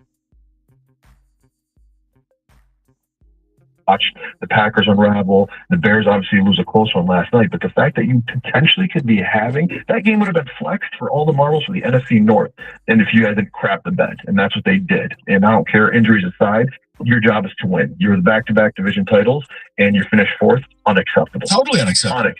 Danny, I'm with you completely. And again, for the Goff thing, I want you to just understand something. You got to look at it both ways. If the Goff you fell in love with was clearly built upon the best O-line in the league and maybe the best play caller, well, in the absence of both of those things, he's not the same guy. Then it's okay to have a conversation. That's all I brought up. I don't want you to forget the other things I said. I know the Goff thing will end up being this lightning rod thing, and I pray it's not clipped by John out in L.A. And John, I love you. Don't screw me on this. Like John does all our clips, and it's like, don't make this look like this was some ad hominem thing. It's not. I am fine with Jared Goff, but I'm offering you reality here. Because if you can't offer him an elite offensive scheme to operate in, well, his numbers are good this year. Yeah, against garbage. I mean, again, guys, when you look at it, you got beat by the Vikings twice. You should have got beat by the Giants. You got beat by the Steelers. You got beat by the Pack twice. You got beat by the Chiefs, not a playoff team. You got beat by the Eagles. You didn't score 20 points. Like, you got to own it and go, you know what? Yeah, we scored a lot of points. A lot of them are meaningless. Look at the Ram game. Last 14 points that I came were meaningless, but it makes you feel better, doesn't it? It's empty calories. It's a couple extra chips. But you weren't running a meaningful offense because in big spots, you couldn't do it. Yes, Kenny, you look like you're about to yell at me. I think people get addicted to the counting stats, and I think that's a problem in this town. Is they see, we put up this amount of points, we put up this amount of yards, and right. I mean, do you remember? We can go back to the Stat Padford days of radio, and we talk about those. And by the way, Hall of Famer, Super Bowl, give him his flowers. That's not what I'm saying. I'm saying that there's meaningless calories, as you said, that these fans, I don't know what it is, but they get addicted to this stuff. They do because it makes them feel better. But when I say you need an offensive coordinator, it has as much to do with returning Dan Campbell to being the CEO and leader of this team as it does schematically. By the way, Kenny, behind you, it looks like you're in the Wizard of Oz and you're about to blow away. There's like a cascade. It took me like an extra 35 minutes to drive into work today. Settle in. We'll be with you till 6. We'll get more of your phone calls next. 97.1. 5. The Valenti and Rico Show is presented by Femininio Law. Go to GetDavidGetPaid.com.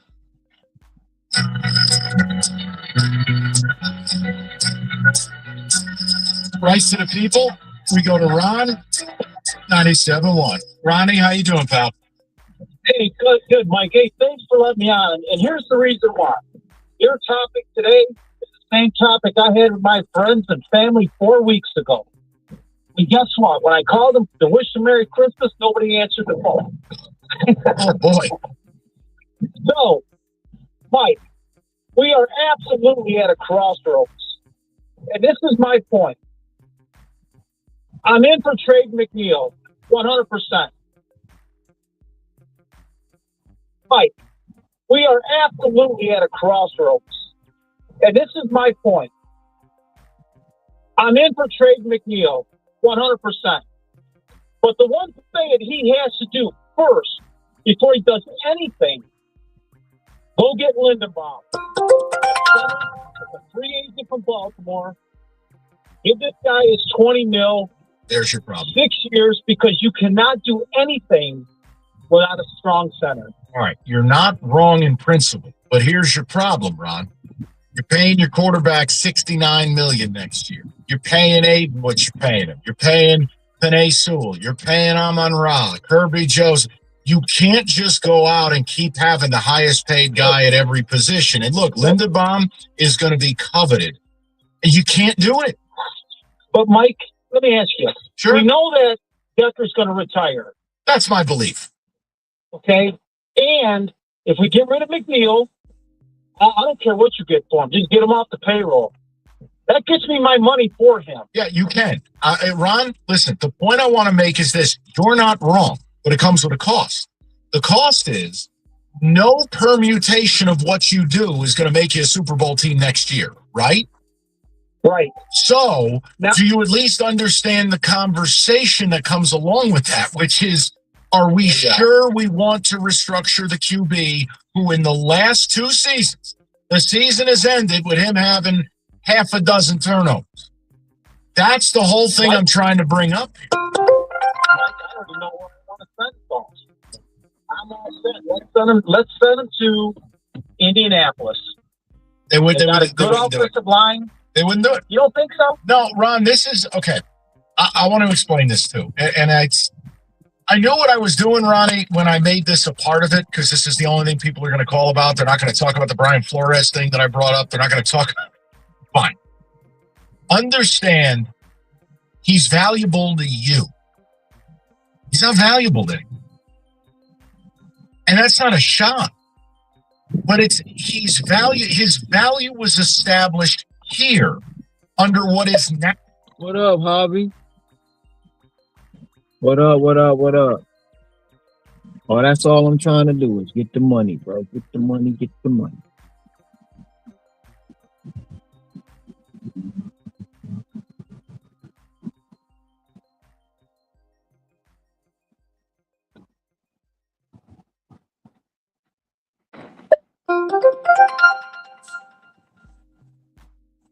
Pretense, a dead reality. Goff became grocery store chant Jared Goff with the best O-line and Ben Johnson. Both those things are gone. And while he had a nice year numbers-wise, it didn't impact winning. And in big spots, he crumbled. Because again, did not have the running game, did not have the O-line, doesn't have Ben Johnson. So you have to understand, no one is going to take that contract. That's why the Rams at that time had a Jared Goff who had brought them to the Super Bowl and had to attach a first-round pick to get you to take him. He is here. I don't want him gone.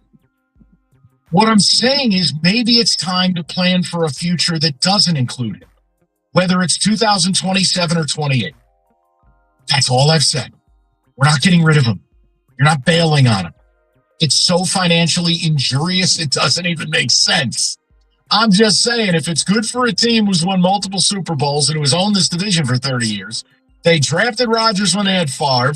They drafted Love when they had Rodgers. And you're picking high in the draft out of nowhere in a deep year. Dan Campbell said everything's on the table. I'm making a point. Everything should be good. I'm not going. I think that's emotional, and I don't want to. That's no. Look, the Kelvin Shepard thing is the other thing I brought up. I don't have anything against Kelvin Shepard. I don't think Kelvin Shepard was some terrible guy, but it's pretty clear Dan Campbell needs really good quarterbacks. All right. And to me, if Brian Flores doesn't have a contract for next year, that's the first phone call I make because I not only help myself, I hurt my rival.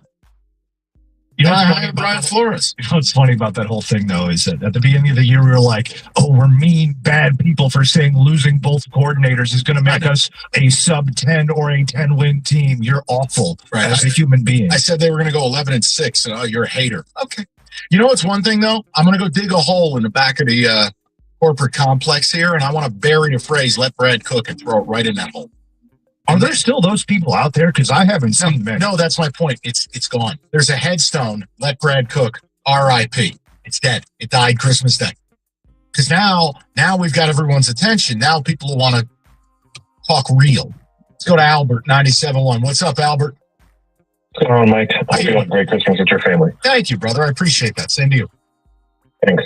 I think the first thing that needs to be said is that this team doesn't need a culture reset, but I think it needs a culture retool in the sense that this team, the whole year, whether it was players or even just management, became entitled and arrogant. Mm-hmm. And I think that we're shifting away from what originally this culture was grit and blue collar, like Detroit likes to say, whatever. I think that needs to be changed. But in terms of personnel, I think Taylor Decker's retirement is inevitable. I think it's coming within either this offseason or the next. And I don't want this team to make the same mistake that they did with Brad now and not have somebody at least have depth pieces behind him, because Brad has ultimately foregone depth on the O-line, and look what's happened. I think this team's first change that needs to be made is the offensive line, and then we can start shifting our focus to the defensive line, because Jared Goff needs protection, and it's no secret. But let's look at what fixing that offensive line looks like. Now, again, if you believe I'm under a false pretense, that's fine. It is my belief Decker and Glasgow are retired. Meaning, I've got Sewell, ... Now, if you want to slot Ratledge in at right guard and say, okay, he's going to be really good, cool. But center, left guard, left tackle, all question marks. How do I fix that in one off season and I don't have $100 million in cap space? How do I do that? To be honest with you, that's the tough part, and I think next year might have to become a mulligan, and I don't know if fans are going to be okay with that or be able to tolerate that, but if you can go find a guy like Joe Tooney that the Bears got for a 4th round or whatever they got him for, do it, because ultimately that's what this team needs if they want to keep Goff. And I don't really know how many teams can afford Goff's $70 million next year. You can. That's it. Goff is here. Like, Albert, exactly. There's just no... And I don't think it's the smartest thing to even say he's not here. All I've said is, Albert, there's a very real shot they could be picking 13 or 14 after this weekend in a deep QB draft. Meaning, maybe I take that opportunity. We go down the road with Jared for 1 or 2 more years, and then I'm able to just turn it loose, have a rookie scale contract, have a loaded roster, and we get after it again. I just... Look, Albert, I didn't think they were a Super Bowl team this year before it played out. I said, okay, maybe they can make the playoffs. Albert, there's a very real...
option center this week, even if Graham Glasgow can't go.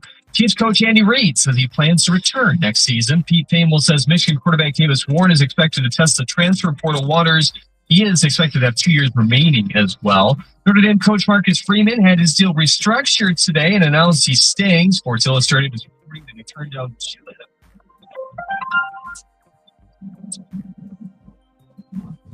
Tonight, State entertains Cornell, who sits right at 500 this year, while MSU has McNeese, of course, a tournament team from last year as well. At the Corval Health Sports Desk, I'm Jeremy Otto from Oregon. Nice to have on the ticket or Odyssey.com.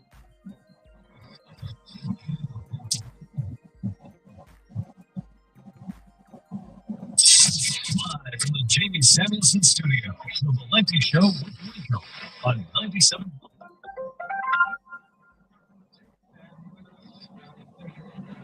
Approach today on a snowy Monday. Everyone is talk Viking. There's nothing I'm going to add to it.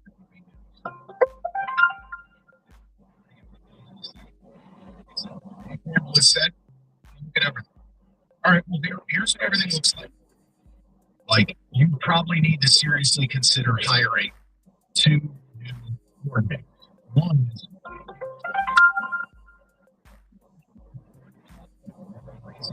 world because we scored points. Guys, if you can't see the difference in your offense, if you can't see the difference on third down, you can't see the difference in the run game, you can't see the difference of what it looks like against good teams, why don't you turn on what it looks like with the Bears and the Niners? And, for instance, the Niners, who were the wide receivers? Trent Williams played last night? That offensive line was a man shoot. Didn't matter. David put 50 on the Bears. Why? It's Kyle Shanahan. It's good for me. Ben Johnson, you beat me.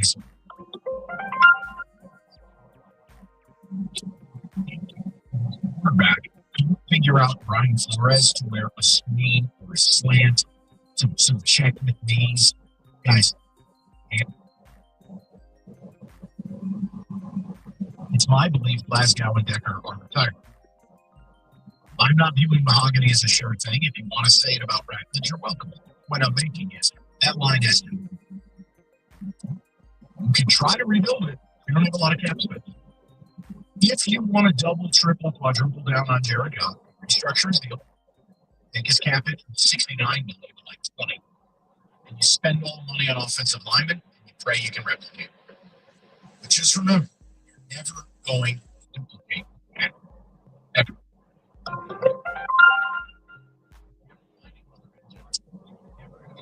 That group of 5 guys. That was the best in the league. So I offered something that if we're going to talk about everything's on the table, one of them should be drafting Goff's replacement. You can laugh at that. Don't. Green Bay did it twice. It worked twice. If you truly have concerns about Goff winning you Super Bowl, it should be discussed. Then you get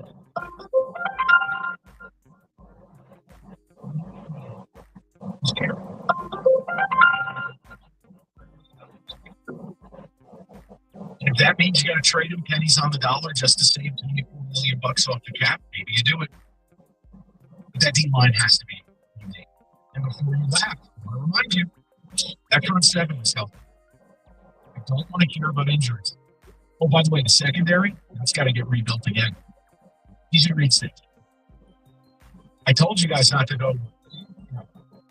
You guys were all chafed, touching your chandelier when you signed him. I said, guys, he might be a little bit better than Earl Nips.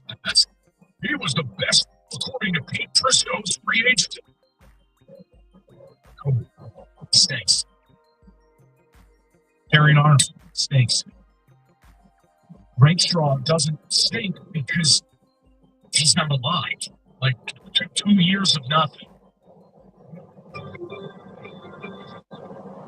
Are we sure he's going to play football again? You sure about that? Do we know that Brian Brant's going to play next year, much less beat the same guy? You sure about that? That's a lot of work in one season. So here's my point. If you don't think you can flip a switch to be a Super Bowl team next year, maybe you do what the Niners did. You take a gap year. Maybe you do what the Rams did, and you have a gap year. That you're not tanking anything. and you might be able to compete and make the playoffs, but you're not a Super Bowl team. But don't put yourself in a position where you end up in that mushy middle, that you end up on the treadmill of good without ever being able to get off of that thing and become great. So if you're not sure about Jared Goff, 2, 3,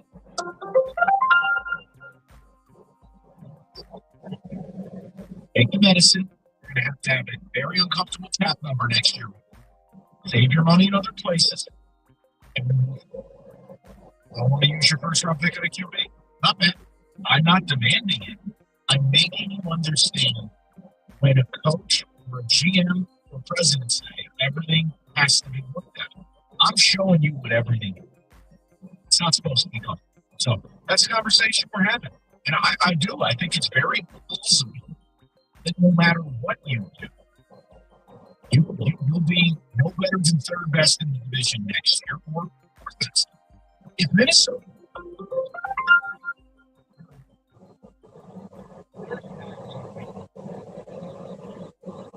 So that's kind of what we're rapping about. If you just want to do your Festivus grievances about the game, that's fine too. But I wanted to offer you something. You've probably heard every take there is to have.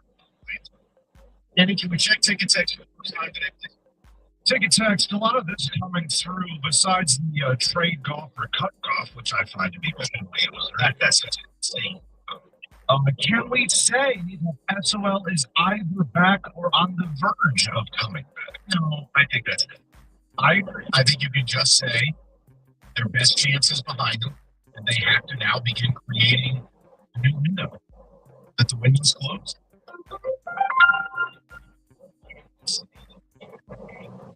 And his arrogance for not going all in, for having this false belief that the window stays open longer than reality suggests. Sure, and that actually brings me naturally.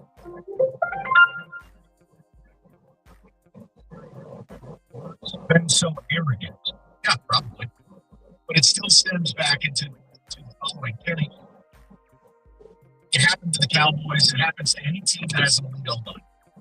It erodes. It's very hard to put it together. Well, the Cowboys took 2 years and fixed it after Travis Frederick shockingly retired because he had some kind of immune disease or whatever. And Tyron Smith got old overnight, and they started to rebuild it to where they could run the football again. It's just reality. They're men, they're not machines. And there's a very real possibility. Glasgow, Decker, Ragnow, all gone. Ragnow already gone. I think Decker and Glasgow are retiring. That means you have one member of that old offensive line. It's gone. And by the way, the guy who coordinated that offense is gone. So what do you want me to say? And the things that we've been talking about too is that, like, do you expect either the fan base or B, Brad Holmes management, whatever you want to call it, do you expect them to be able to, accept that next year might have to be a gap year? Or do you think, again, question, I'm not accusing anybody of anything, but is there too much of an arrogance to Brad Holmes? And is there too much of an unwillingness from fans to accept that as their reality? Yeah, I think. Look, I would like to think this year represented a reality check for the same fans who yelled at me all summer because I talked about coordinators, offensive line erosion, and guys, it's okay. Like, these things are real. You're gonna miss Ben Johnson. But we scored points, right? 50 against the Bears and the Browns in September. But in all the big spots, what did it really look like? We talked about it. This show was ahead of every other show at this place, talking about third down conversion rates, talking about the fourth down issue, talking about the running game eroding, talking about reality. Danny, if they don't want to accept that and they think they can be a Super Bowl team again next year, I'm not mad at anybody. You need to light that path for me. They don't have $100 million in cap space, right? They don't have 800 draft picks. Like, it's not like take them time.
I had always thought eligibility or not, if you left or whatever after like 1 year, I thought once you get to the pros, no matter what it is, it's over. But it's Europe.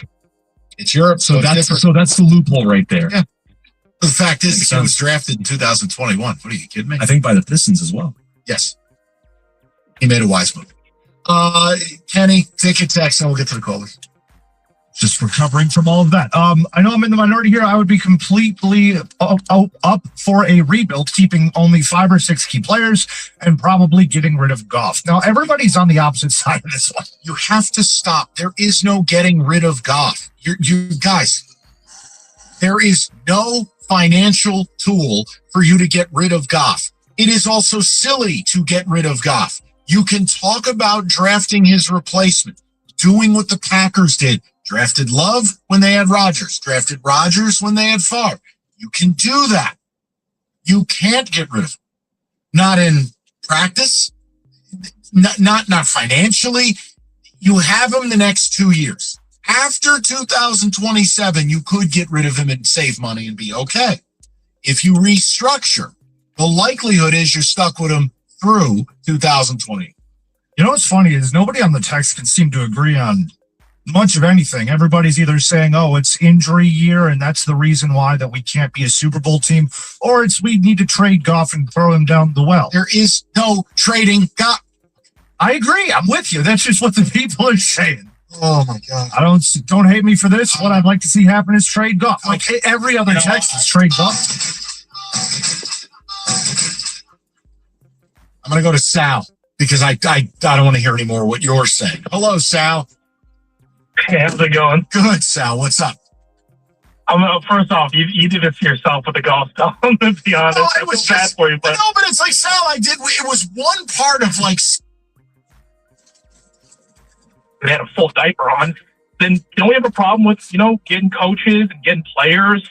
Like, how do they not recognize that? Yeah, no, and Sal, listen. I think if you're allowed to go out and hire a couple bad coordinators, or you're allowed to have a bad off season if your course correct.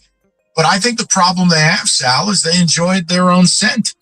They were arrogant, delusional. And the idea that you were just going to bring in a guy who's never finished a year as an OC to replace Ben Johnson, the idea that you would just promote from within on the defensive side, you would go in with 2 subpar coordinators where, look, I could live with Kelvin Shepard, but no one's going to mistake him for Bill Belichick. Like, yeah, Sal, it's a problem. And the player acquisition stuff, yeah. But meanwhile, Sal, 90% of the fan base was yelling, let Brad cook. All right, well, here's the meal he cooked. Well, that kind of branches into another thing where, like, I don't even think we can talk rebuild or, off-season needs until we talk expectations. We're on the same page. I don't think a lot of people are on the same page when it comes to expectations. Another thing I would branch off of that with sort of the coordinator thing, if you go back and you listen to John Morton's introductory press conference, when they asked him what his offensive philosophy is going to be coming in, he said, well, we're going to try to do much of the same thing. We're not going to try to change much. I think that kind of speaks to the arrogance that him, for sure, he thought he was going to probably replace Ben Johnson, but maybe more so even Dan Campbell maybe thought like, hey, we're just going to get this guy to come in, do the same thing, and we're going to have a Ben Johnson light, maybe. I think that speaks to the arrogance, and I think that stems into a bigger problem of, did you really think you were going to replace Ben Johnson? Because no one really thought that. No one with a functioning brain, at least.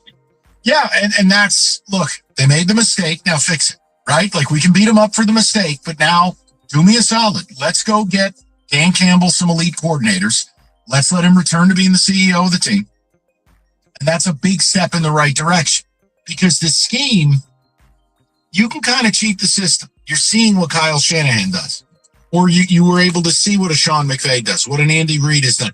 The elite play callers, the elite scheme guys. You can, look, Vic Fangio, what he's done in Philly. Do you think it's accidental that Zach Baum goes from a special teamer to an all-pro guy? No, I mean, look, that's what you need here. I think they've gotten too comfortable with their own people, and they do. They need a refresh. The salary cap stuff, this is where it's on Brad Holmes. And we know Brad Holmes primarily has done a good job drafting. I think the middle rounds have been a bit disastrous, but primarily done a good job. Well, now you need to show you're good at the rest of the job. cap manipulation, free agency, trades, etc. Can they create cap space? Yes. I don't know that every move is a good move, though. And I only brought up the Goff thing just to show you some of the things that you can have conversations about, meaning, look, I like Jared Goff, but I like him for 2 years, not 4. Well, here's what happens if you restructure. Now, you could get creative, I'm sure, and find a way to cheat the system. The cap isn't real. But, yeah, they're not in a good cap spot. Even if they create, call it 40 million, I think they're like 15 under the cap. You want to add 40? You want to say the cap goes up a little bit? All right. But remember, some of your extensions hit. And then we're going to re-sign some players. But you're going to lose a lot of identity players here. You're going to lose guys. I still believe Decker and Glasgow are retiring. I'd rather have Taylor Decker than the money. Let's say you save $17 million by Decker retiring. You're not replacing him. Not effectively, at least. That's the problem here. That's why I look at next year and I go, you know what? Maybe they take a step back, retool it, compete for the playoffs, but it'll be 2027. We can get back to the Super Bowl conversation. I think there's just too much to do. 2 coordinators, rebuild both lines of scrimmage, all with limited cap space. I don't know, man. If Brad Holmes pulls that off, put a statue of him up. Because that's what it looks like. And by the way, we built this thing on a false premise, meaning, well, we were just really, really good, right, with Ben Johnson, with the best O-line in football. And if neither of those things are here, how am I going to be the best? How am I going to be that version of the team? That's problematic, to say the least. But this is, hey, guess what? Their ass is in the jackpot, not ours. Whatever. Go fix it. That's what you get paid to do. 97.1. A December day is the perfect time to hit up your group chat, grab an ice cold Mountain Dew Zero Sugar with a refreshing citrus kick, and make the most of every moment that's left in the season. Because when the outdoors calls, it's good to have exhilarating ice cold refreshment to answer.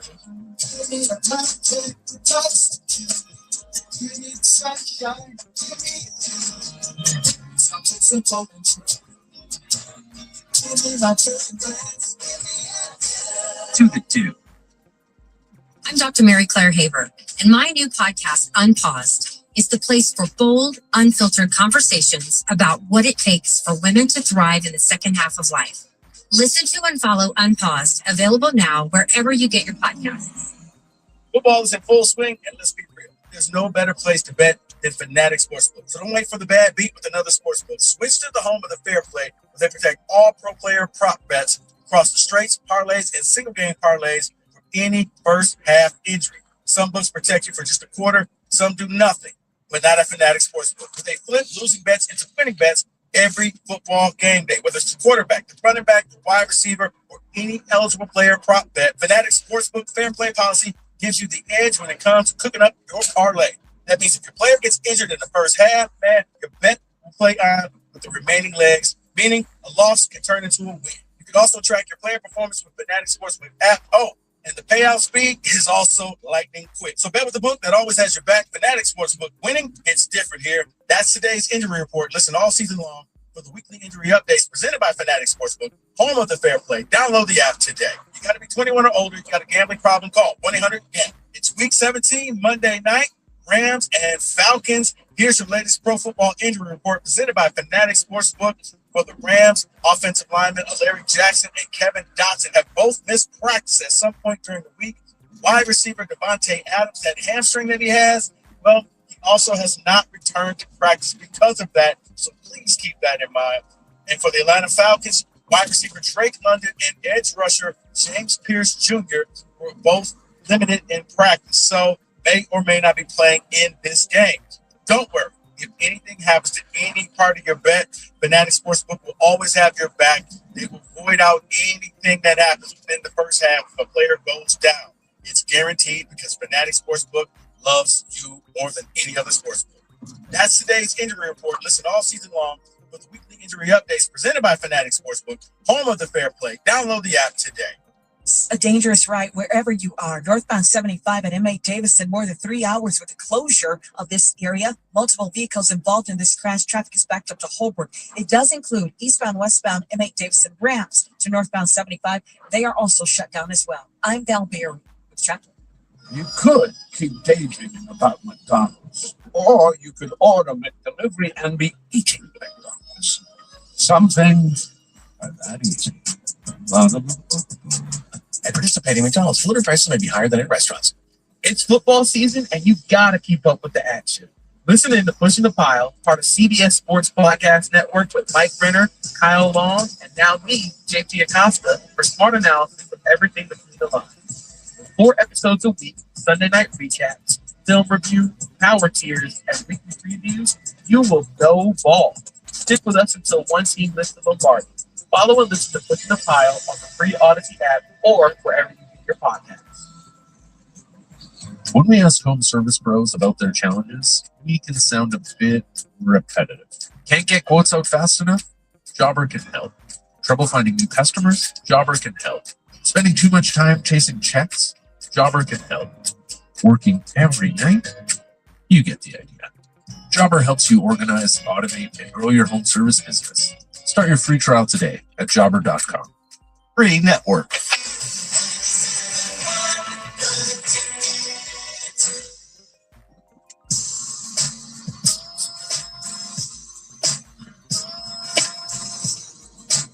Get right back to the people. Lions, obviously, the conversation just a different way. If you want to vent about the Viking game, you can, but we've talked about some of the other stuff. And one thing I wanted to recenter some of the conversations. People are obsessed about the Goff thing. That's fine. You make 50, 60 million a year, you're a quarterback, you probably get too much of the credit. You often get too much of the blame. I still think Jared Goff can win a Super Bowl, but it's very specific what you have to do for him to make that a reality. And right now, you're not close. And how do you remedy that? Well, one of the things we brought up was also from a coordinator level, you went from having 2 head coaches as your coordinators to John Morton and then a very green rookie coordinator in Kelvin Shepard. Now, Shepard may develop into something. I don't have a huge issue. Let me be clear. This isn't trying to denigrate Kelvin Shepard. But I brought up, if this team really wants to kickstart this thing, if they really want to try to get back to competing for a Super Bowl, well, it's not just in players. It's also staffing. And this time of year, you see it with these teams that go on these runs. Elite coordinators, elite staffs. Well, an example, the guy who just kicked your ass doesn't have a contract next year.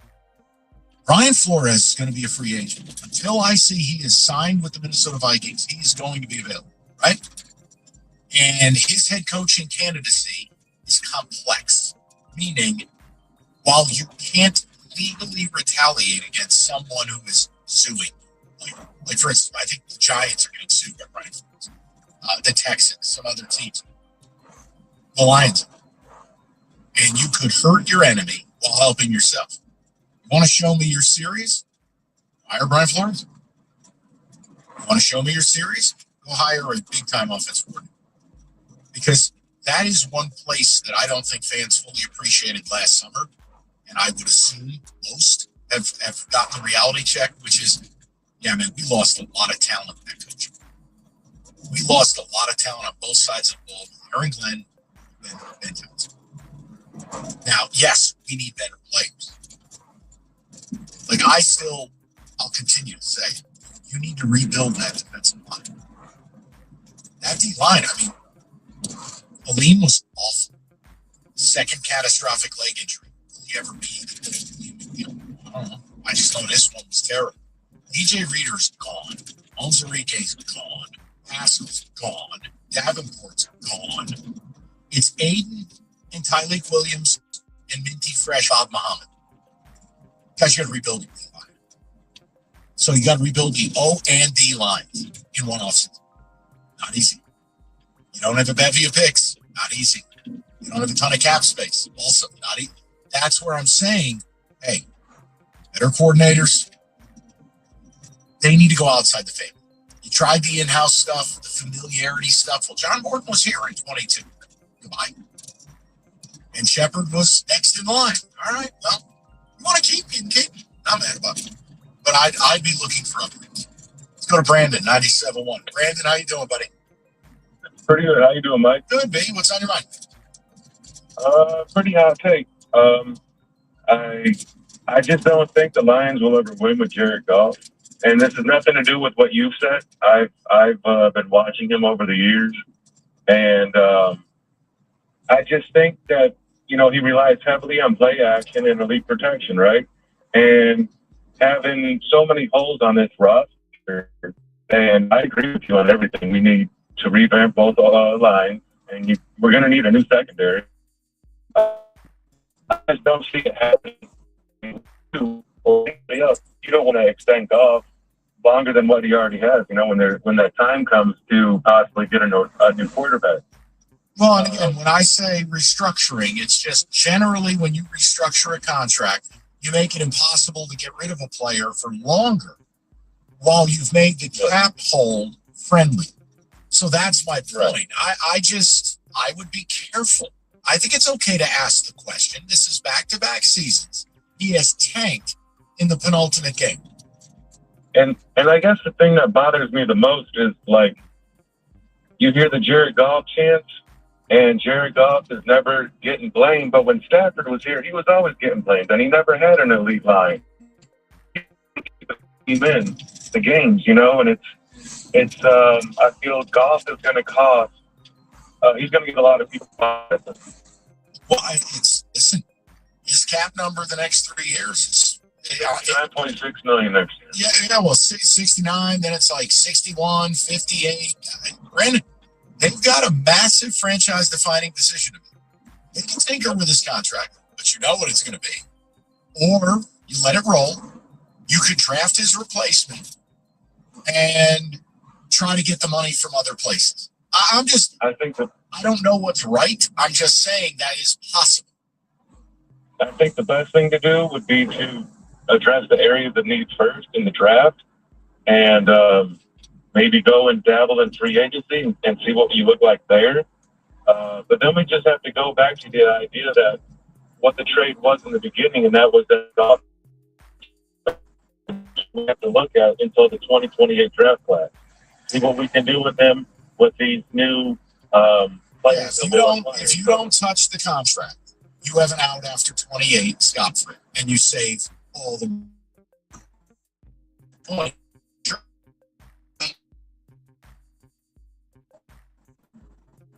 No, didn't happen the other day. I don't know. I haven't arrived at.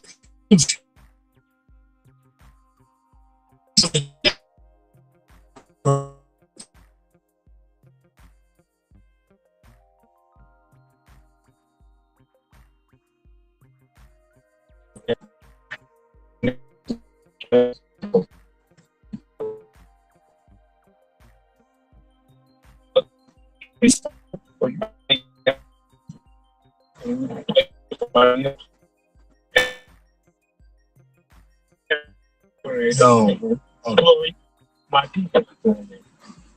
Oh boy. Yeah, you kind of went off the deep end at the end there. Mike, John Gruden hasn't run an offense in 20 plus years. If you go back and watch the offense he ran, you don't want that. A West Coast offense. Gotta give him a chance. I just look. You can hire someone who's currently in the NFL, who understands the state of the league, who understands how offenses are run. Mike, I like the creativity. I'm not mad at you. The Decker thing, let me address this. It's very easy. If you offered a veteran, a proud veteran, and in my mind, I'm going to be honest with you, the average fan doesn't realize Decker was better than Sewell this year. Sewell did not have a good year. You go to a guy like that who gutted it out for you, and you say, hey, by the way, you're losing your spot at left tackle. We're going to move you to guard. They'll go, great, I'm moving to the golf course. That's how that. And this isn't Madden. Tackles aren't guards and guards aren't tackles. It's just not how it works.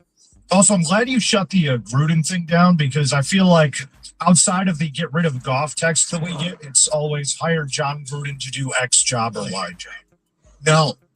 I agree. It's just very frustrating to see it for you. Just no. 248-539-9797. We'll get more of the people coming up. Kenny, a couple of ticket texts, please. This organization's arrogance is the reason for this gap year. Without that, there would be no gap year. That's from Phil in Detroit. Okay. I don't like the Brad Holmes approach, but I do like his confidence in it. I don't know what that could possibly mean. So you don't like the way he does things. You just like that he confidently goes about things in a way that you don't like. Got it.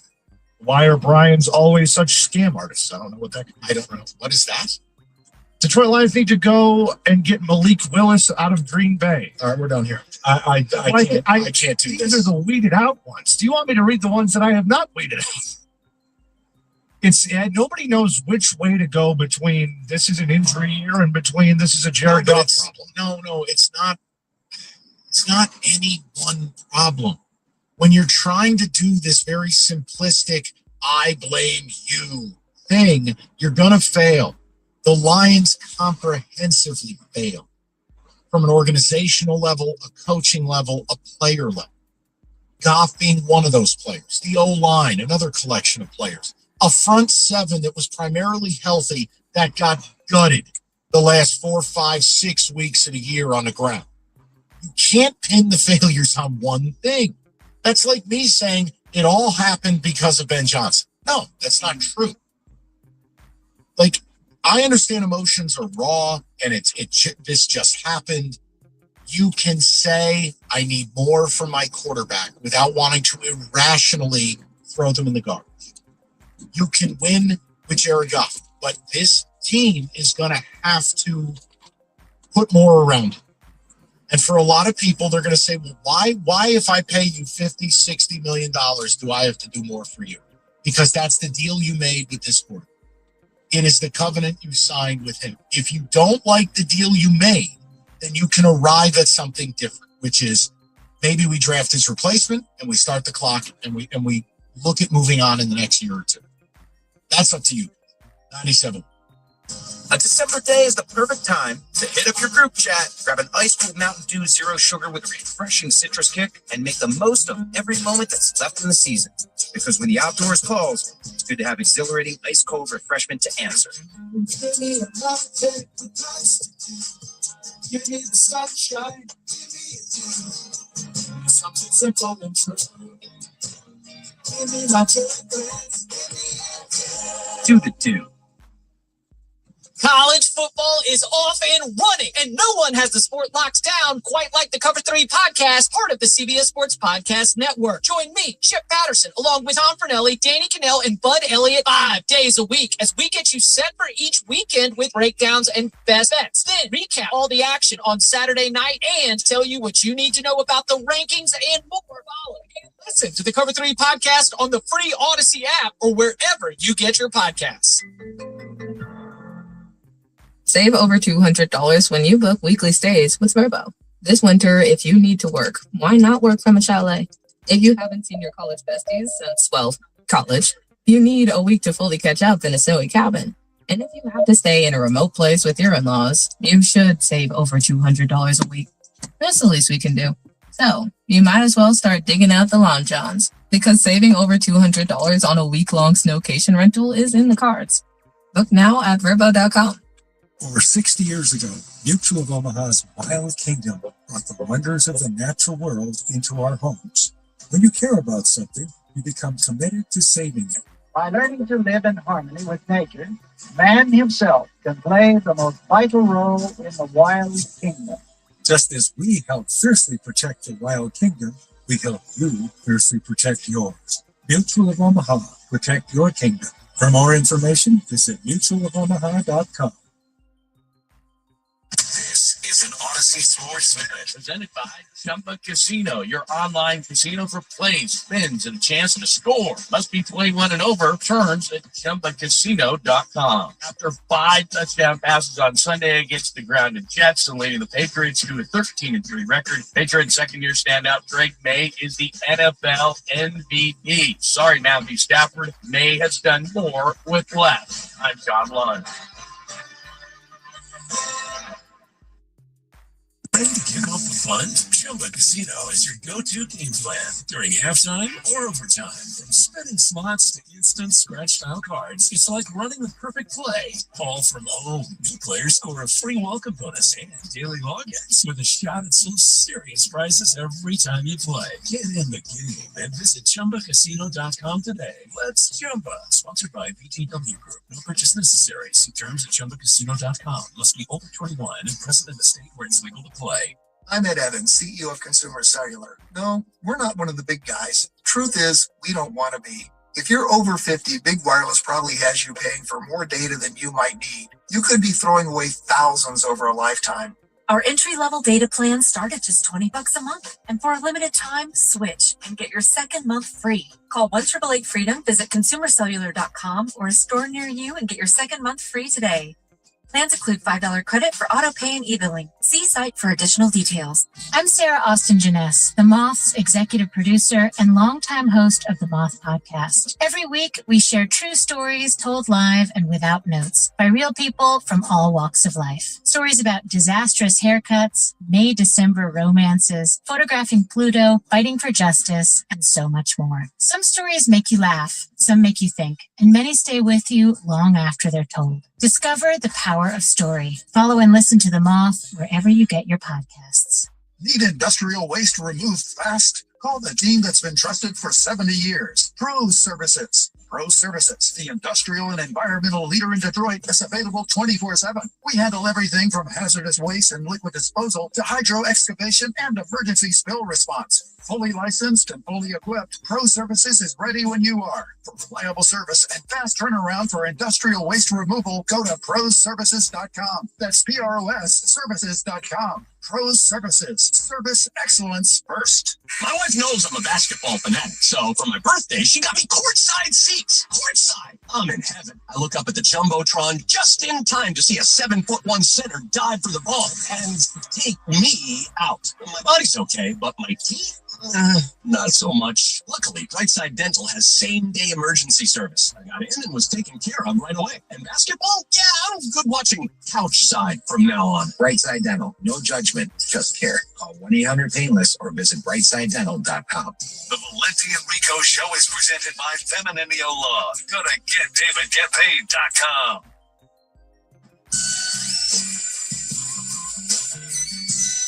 Get back to the Lions in just a second, but because it is a Monday, Can We Say That? Kenny has things from around the world of football, including some college stuff. So we'll do that 6-7 minutes. Back to the calls. Kenny, go ahead, buddy. I thought about something over the weekend, so I'm going to play a little game. Can we say that? I thought about a couple of things. Watching that guy's football team last night live the blessed life that they live. We will get to that eventually. Carry on, but we're going to start in the realm of college football. So this is actually based on the man you just heard, Rico Beard. Take the money and take the Rico TV markets man out of it. Can we say that this round of games should be played in a home venue? Forget the neutral site. Let's have everybody this round be played in their home venue. The playoff games? Yes. I'm fine with it. Yeah. If you strip away the money and you strip away all of that, you talk about what's good for the sport, what's more intriguing, what's more exciting. Yes. Home crowds adds to this immensely. Yeah, 100%. And I would like to see more of SEC team go to cold places. That's interesting. I actually would like to see that too, so I can stop hearing about how we can't travel north. I do believe that the round of games coming up should be not at neutral stadiums. And I even look at it from the sense of it kind of weakens some of these bowl games. Like the Rose Bowl doesn't really mean anything anymore. I agree with that. But I think if you save those bigger bowl games for the Final Four, and then, if you bounce out or whatever, you get like the Cotton Bowl or whatever. But I agree with that. Don't worry. When they expand, Kenny, we'll have multiple rounds of home venues. Oh, great. You know what they're going to do. Thank God.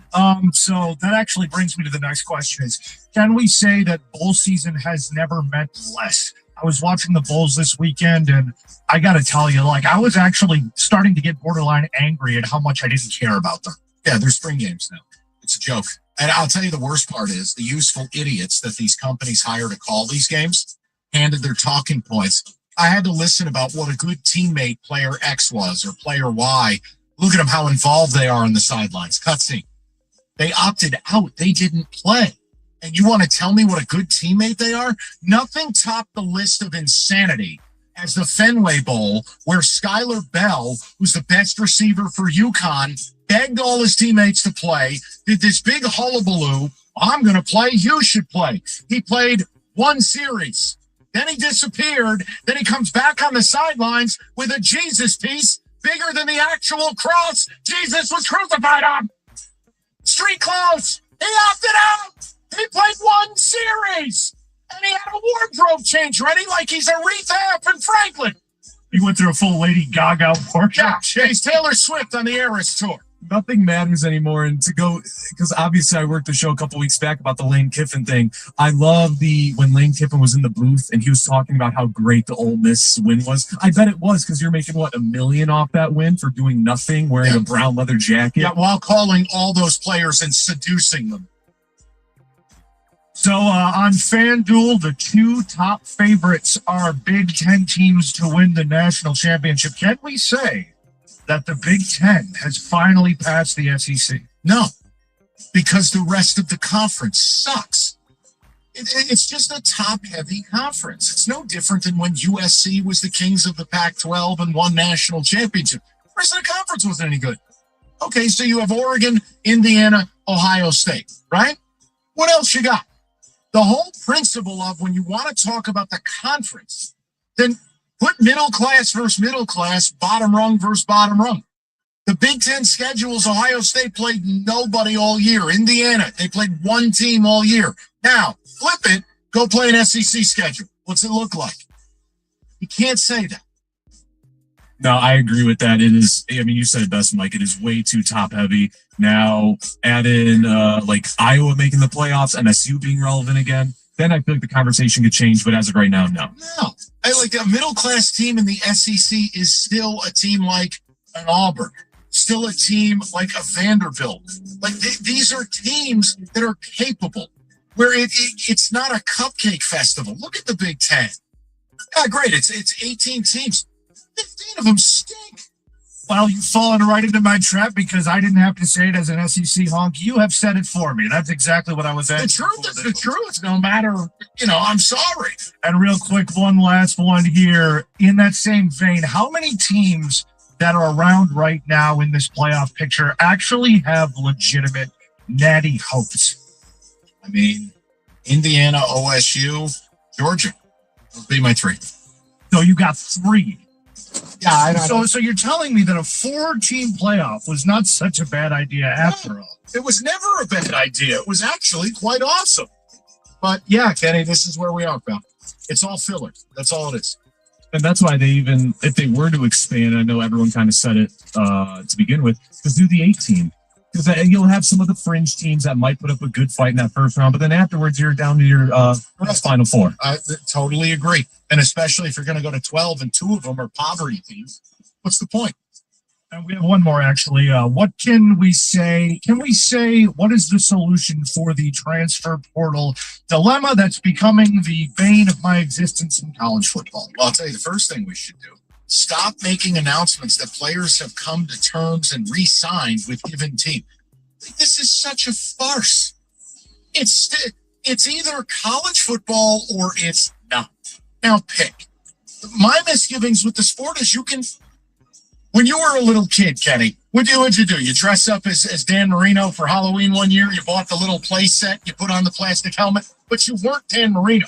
You did not play for the Dolphins. You're just Kenny. That is factually correct. That's what these players are. All these players are now is they're Kenny on Halloween.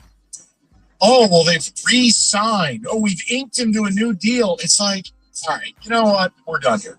Give everyone lobotomies. Maybe we'll forget about the transfer and we can all start back from the BCS. Corbin, you've nailed it. If you want to fix it, well, for one, the portal shouldn't take place until after the playoff. 2, there should be contracts that have definable terms, both in financials and in years. Then we can begin to rebuild the trust amongst fans of knowing who our players are, how long or how short we have them, and how much we want to invest.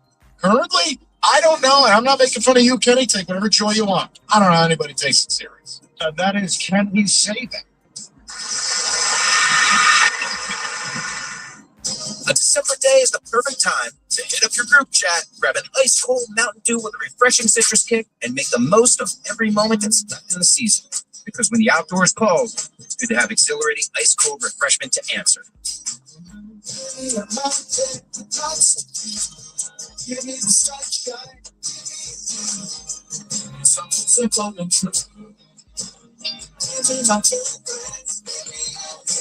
Do the do. Your fantasy season doesn't end after your draft. The Fantasy Football Today podcast is going to get you through the season and to a championship. Fantasy Football Today, part of CBS Sports Podcast Network, has episodes every single day. Waiver wire, trade talk, starter sit, mailbags, and more. If you want to win your league, you need to listen to Fantasy Football Today. Follow and listen to Fantasy Football Today on the free Odyssey app or wherever you get your podcasts.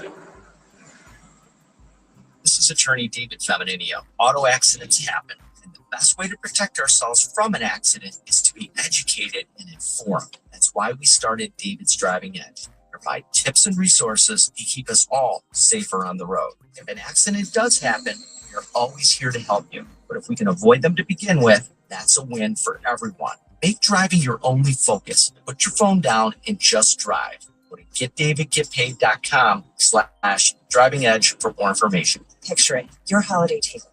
The family cooking together, the scent of golden brown bread, rosemary from roasted potatoes, and a salad so crisp it snaps. This season at Kroger, make the moments that matter possible with quality that's affordable in every aisle. Kroger, fresh for everyone. Save on Kroger brand 80% lean ground beef. 1 pound packages are only $4.99 each with your card. Kroger, fresh for everyone. When it comes to a gun suicide attempt, all it takes is a moment. Heather and I had an argument just like any other couple. I was lost. I had snapped. I had a gun and I was going to take my own life. Heather helped me realize that there was still a life to live for the better of myself, my family. My weapon is now safely put away. A moment of crisis can happen to anyone. Store your guns, locked, unloaded, and away from ammo. Hear more safe stories at endfamilyfire.org. Brought to you by Brady and the Ad Council. All the audio that matters to you. It's all here. Odyssey. 2 crashes in one. Northbound US 23, just north of M59 Hall Road. Right lane is blocked with police on scene. Then there's northbound US 23, just north of Clyde Road. Right lane is blocked. Sheets of ice, making it very dangerous to ride this afternoon. I'm Val Berry with traffic. The Wine Garden St. Clair Shores is your destination for everything from single barrel bourbon to fine wine and cigars. On Harper, south of 9. Come see me, Big Tony. The Wine Garden. People love to talk about grit, but in Detroit and at Ford, we practice it. We show up when it's hard and step up when it's harder. And when obstacles block our path, we get in our trucks and haul them out of the way. Because in this city, the easy way out doesn't exist. There are only people. People who work tirelessly, passionately, unrelentingly, season after season. People who are striving in the pursuit of something greater than themselves. So whether you're down by 6 in the fourth quarter or up to your knees in snow, in Detroit and at Ford, we always finish what we start. Even when the odds say we can't. That's when we find a new gear. That's when we drive it home. Ready, set, Ford. Snakes, zombies, public speaking. The list of fears is endless. But the real danger is in your hand when you're behind the wheel. Distracted driving is what's really scary and even deadly. Eyes forward, don't drive distracted. Brought to you by NHTSA and the Ad Council. Text the ticket now. Ticket text 248-539-9797. WHYT FM and WHYT HD1 Detroit. An Odyssey Sports Station. Sports headlines from the Planet Fitness Studio. This is 97.1 The Ticket. Brought to you by Mastercraft Heating and Cooling. The NBA has released their first results in fan voting for the All-Star Game. Pistons star Kate Cunningham ranked fourth on the East Side, collecting just over 1 million votes. Lions coach Dan Campbell was asked if some of the younger pieces will get a chance, given the playoffs are no longer on the line this week.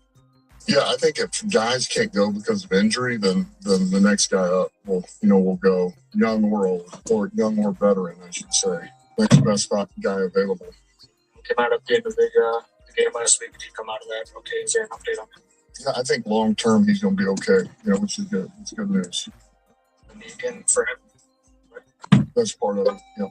He followed it up later, saying St. Brown is day to day, but he has improved. He also discussed CT Ratledge getting any reps at center this week, even if Brand Glasgow can't go. The Chargers are resting QB Justin Herbert this week. Pete Campbell says Michigan quarterback Davis Warren is expected to test the transfer portal. He's also expected to have 2 years remaining. Notre Dame coach Marcus Freeman had his deal restructured and announced he's staying. Sports Illustrated is reporting that he turned down 2 NFL franchises today. Is that including the Giants? Michigan State and Michigan Hoops both have home games sitting at 7 tonight. State entertains Cornell, who sits at 500 this year.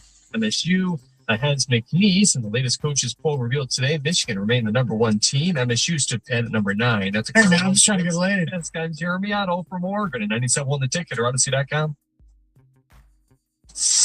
Live from the Jamie Samuelson studio, The Valenti Show with Rico on 97.1.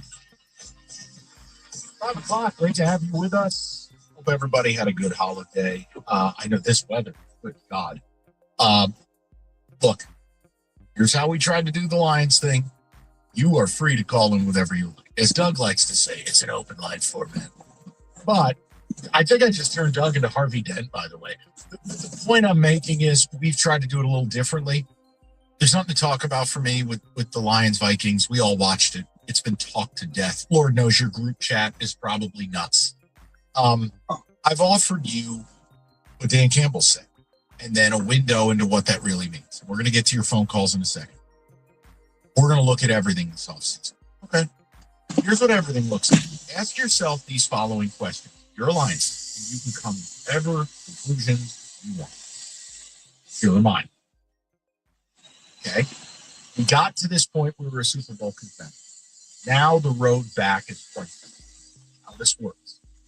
Can we provide an elite offensive line and scheme needed for Jared Goff not to be good, but to win us a Super Bowl? I question. Because you had the line and you had the scheme and you fell short. Do we need 1 new coordinator or 2 new coordinators? I think it's something you need to look at. And this isn't friend business, it's show business. I don't have much bad to say about Kelvin Shepard. He's young. He's a far cry from a Hall of Famer, a Vic Fangio. If Brian Flores is truly available, which he is, he does not have a contract next year. Isn't that the type of move you make if you're serious? Like the Eagles made when they blew out everybody and hired Vic Fangio? I'd say so. Offensively, it's clear. You need an offensive coach. Dan Campbell did the best that he could. He's not a play caller. He's not built for that. Because I think Dan's best role, he's an outstanding CEO. Do you know when the quality started to slip? Do you know when this team, the focus started to slip, the effort started to slip, and the arrogance became so pervasive? Look over to play calling. He just doesn't have enough bandwidth to do it all. Ask yourself this question. Do you need to rebuild both lines of scrimmage? The answer is yes. I'm of the belief Taylor Decker and Graham Glasgow are retiring. And that O-line is in need of a complete restructure. Defensive line, before you scoff at that, I want you to think about this. Lee McNeil stunk. Guys like Davenport, gone. Haskell, gone. Onzarike never was here, but gone. DJ Reader, gone. You'll have Tyleek, and you'll have Aiden. And if you want Bob Baum, you got to rebuild that whole front four. Why? You got gutted against the run the last 6 weeks of the season. You got to rebuild it. Okay. So do we need to change an attitude for Brad Holmes? We're going to look at everything. The ideology, the modus operandi of your franchise has to be a part of it. Yes. Brad Holmes has shown he can draft. What he hasn't shown is he good at free agency? Is he good at trades? Is he good? He hasn't shown those things. It's time to show you're good at the others. And look, my gut feeling on all of these things is as you stack the things they have to do this offseason, I don't think you can be a Super Bowl contender in a year. They don't have a ton of cap space. They can create some. They're not in a good cap position. Is the cap real? No. But be careful what you restructure because you're going to be stuck with it forever. So that brought me to the golf thing. Look, if you're unsure about your level as a Super Bowl contender, and you like your quarterback but you don't love him, if you doubt you'll be able to give him a top 5 O-line, a top 5 running game, and 35 to 37% play action, then you're never going to get out of Jared Goff what you need to win a Super Bowl. You could be picking as high as 13 or 14 in the NFL draft. You draft his replacement and take a page out of the Packer playbook. They did it with Rodgers when they had Favre, and they've done it with Love when they had Rodgers. Would you dare? Because here's the way you can truly hyper insulate yourself is not in 2026 and probably not 27. You can turn over a rookie scale contract in 2028, be in an unbelievable salary cap position, have a couple of drafts and a couple of off seasons to restock the shelves and quote let Brad cook. And then go on a Super Bowl. Look, I'm not pounding the desk on any of this, but I'm trying to show you that if your coach is going to get up at a podium and say, we're going to look at everything, here's what everything looks like. Everything doesn't mean just the comfortable conversations. Everything doesn't mean we're only going to talk about easy stuff. Look, I could tell you right now, you could trade Aleem McNeil and save $24 million. Go do it. Am I going to be thrilled? No, because when Aleem's healthy and playing well, really good football player, but he was garbage this year. He was terrible. How else do you put it? Aleem was terrible. And before you scoff at the Goff thing, answer my questions. The Goff you loved and you chanted, while you were in mid-coitus with your wife, oh, honey, we're going to make a baby and name it Jared. It was built with Ben Johnson and the best O-line in the league. Okay? So when Kenny is screaming Jared Goff's name in his bedroom tonight, understand it was achieved with Ben Johnson and the best O-line in football. If I can't reproduce those things, then what's that version of Goff my reality? This is what real organizations talk about. This is what they do. Look, does it always work? No. Look at Minnesota. They made a decision. They didn't want to be in the Sam Darnold business. They're missing the playoffs because of it. Now, can they get that right with a retool? Maybe signing Mac Jones? Maybe JJ stays healthy? Yes. The point I'm making is this. The Lions they're like a fantasy team where you spent all your budget on 4 players, studs and duds. Well, now, here's your reality. It's plausible you wake up this offseason as the 4th best team in the NFC North. What moves can I make, both on and off the field, that can get me back into a Super Bowl conversation? I don't know. I don't know if you can do it all. You don't have a bevy of picks. You don't have a bevy of cap space. And you got a quarterback whose cap number is about to be $70 million. You got Brian Branch, who may never be the same. You got Kirby Joseph, who may never play again. Ask anybody to go on record and tell you with mortal certainty Kirby Joseph's going to be 100% week 1 and be the guy that everyone loves. They can't. Brian Branch, it's just factual. He blew his Achilles. So look, I think you need veteran assistants. I think you need high-level coordinators. Dan needs to be the CEO. We're going to put the readers away. And we need to get back to business. That's the last part of this, too. This team needs a little bit of a come-to-Jesus offseason. Hope everybody enjoyed their Hollywood phase. All the podcasts and the commercials and Oh man, their commentary after games. Look at it all. Now that you zoom out, you guys can call me whatever names you wanted. I said it 6-7 weeks ago. Whether it was Dan Campbell, Aiden Hutchinson, Kelvin Shepard, Jared Goff, what came out of that locker room, those press engagements, was delusion and arrogance. They got to have a come to Jesus offseason. It's time to get back to work. Less sizzle, more steak. You know what? You need your leaders to lead. You know what I don't need? The guy I'm paying $45 million a year to come out and blame the refs like Aiden. No, Aiden. You know what you say? The standard's the standard, and we're not living up to it. Unacceptable. And it's on me. That's what leaders do. They don't get up there and pretend to be intellectuals. Well, you know, there's two pathways that you could react to the intervention of the Aiden stuff. Okay? Not rocket science. Let's cut it out. You're a football team. Go. For me, step one of knowing that maybe the arrogance is dying and they're turning the page is if in the moment during the draft, they're not wearing each other's jerseys, each other's face on the shirts, so stupid stuff like that. Yeah, that's interesting. What about a villain sweatshirt? It's all good.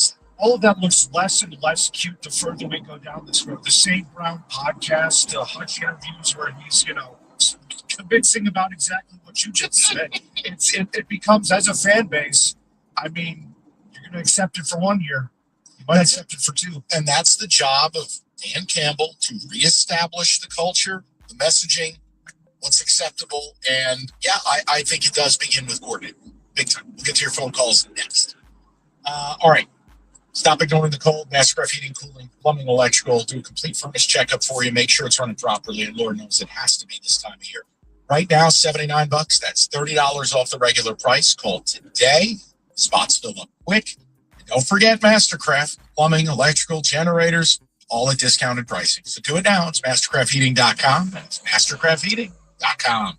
TikTok for Business is helping owners like you reach new customers every day. We saw up to a 10x return on our TikTok shop ads. A few years ago, I started sharing my love for fashion on social media, and Willow Boutique was born. We're not just a place to shop. We've really become a community. TikTok allows us to find more people to have that great experience. I cannot imagine my business without TikTok. It's completely changed my life, and I could not be happier. Head over to getstarted.tiktok.com/TikTok ads.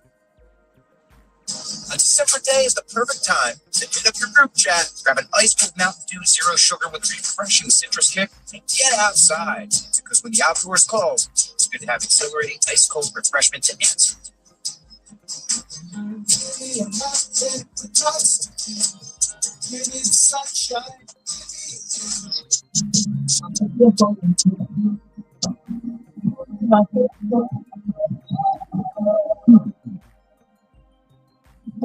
You've got a big day, so you can use unstoppable services with your laundry non-stop pressure. So no matter how long the day goes, you ain't stopping. Your clothes will be so fresh you can confidently strut until that end of the day. Business in my office. Add new unstoppable speeds to your watch for 24-hour non-stop freshness, so you can smell unstoppable.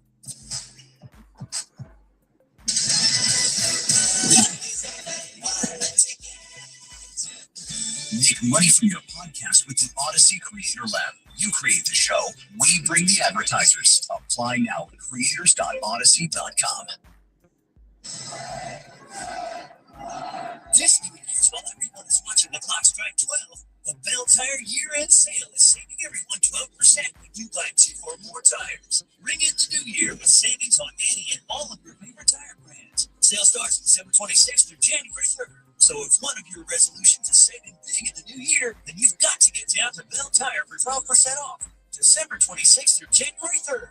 Only at Bell Tire. See belltire.com for details. A lot of Taylor Ford is loaded with massive F-150 inventory. Drive a new 2025 F-150 Lightning XLT. Standard range, including 10-liner wheel lots. Only $319 a month for 36 months. Hurry in and get yours from now while supplies last. Taylor Ford, we make deals. We will earn your business.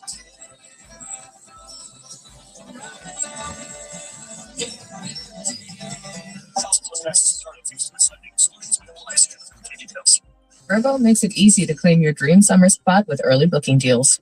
From homes with pools to poolside loungers. When you book a Vrbo, you don't have to reserve for any loungers. They're all yours. Get that early booking deal at Vrbo.com. Honey, that flu keeping you up? Did you take NyQuil intensively? I got this.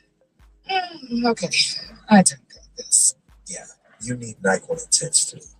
Undo your flu with NyQuil Intense Flu. NyQuil Intense Flu provides powerful relief of your flu symptoms so you can sleep. You do got this. NyQuil Intense Flu. The nighttime sniffling, aching fever. Best sleep with the flu medicine. Use as directed. Keep out of reach of children. Hockey season is finally here. I got my tickets and a brand new home jersey, and then I see it. White jersey, a lot whiter than my skin. Luckily, Bright Side Dental has one Daysr whitening. I got right in. Amazing care. Walked out with teeth right up for home games. Let's go get 'em, boys. Right side down. No judgment, just care. Right side down. The Lions face the Bears at Soldier Field. Lions game day Sunday at 1 with Costa Rica live. Buffalo Wild Wings nice and run the ticket. Intervention. So, reps.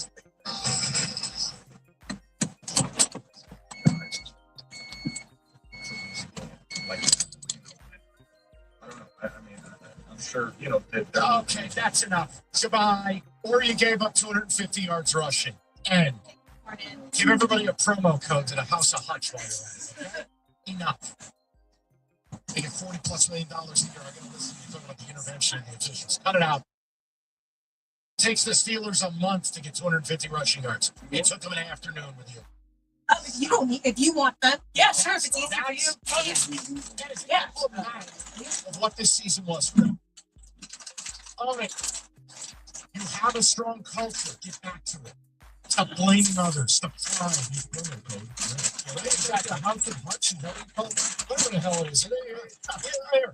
Talk about a looking good guy. He goes to a Michigan game and does a TV. He's not wearing any Michigan gear. He's head to toe in his own brand. I'm telling you, man. Well, how are people supposed to know what's in the House of Hutch? No one cares. that's why I got it. That's I'm using Tide Pods now, so thank you so much. Not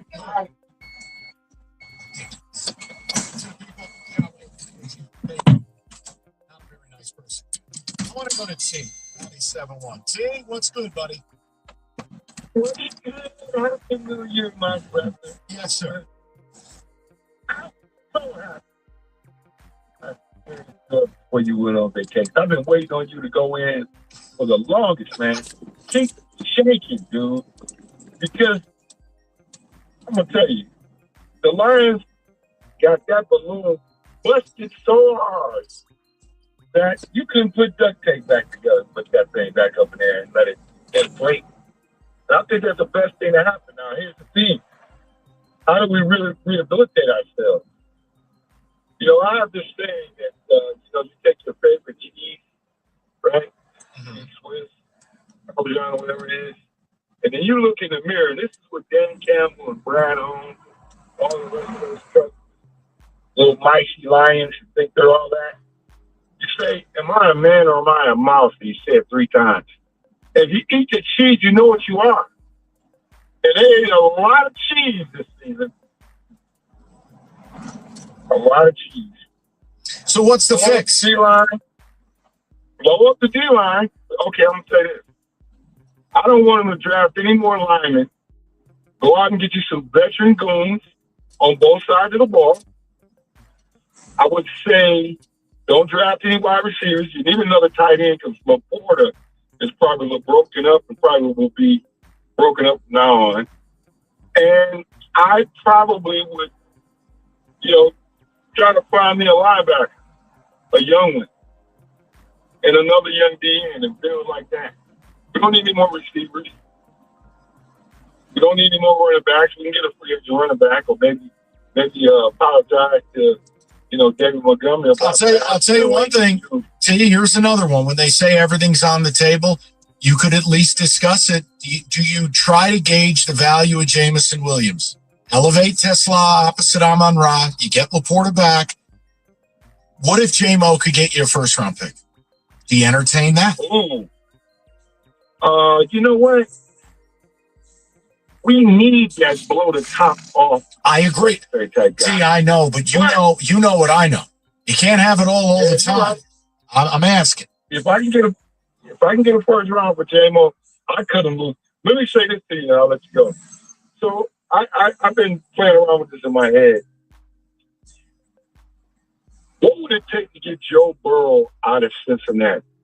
What would you give up? Everything. But the problem is this. From a cap standpoint, you can't get rid of Jared Goff. It is no different than the Tua situation. You can't, certain contracts, you can't move off of it. Look, I think I know. I think with Burrow, he's going to get Zach Taylor fired. He's going to demand they hire Joe Brady. They'll give it another year. Yeah. I think after 26, if it doesn't work in Cincy, he'll be the story of the offseason. But you can't financially. You just don't have a choice. Yeah, if we could just dream for a minute, I'd give up.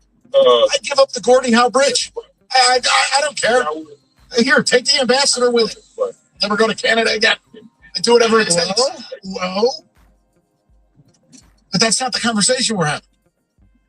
Like, if you're the Vegas Raiders and you have the number 1 overall pick in the draft and you can offer a gazillion things and I got $100 million in cap space, then you can have different conversations. The Lions have a quarterback.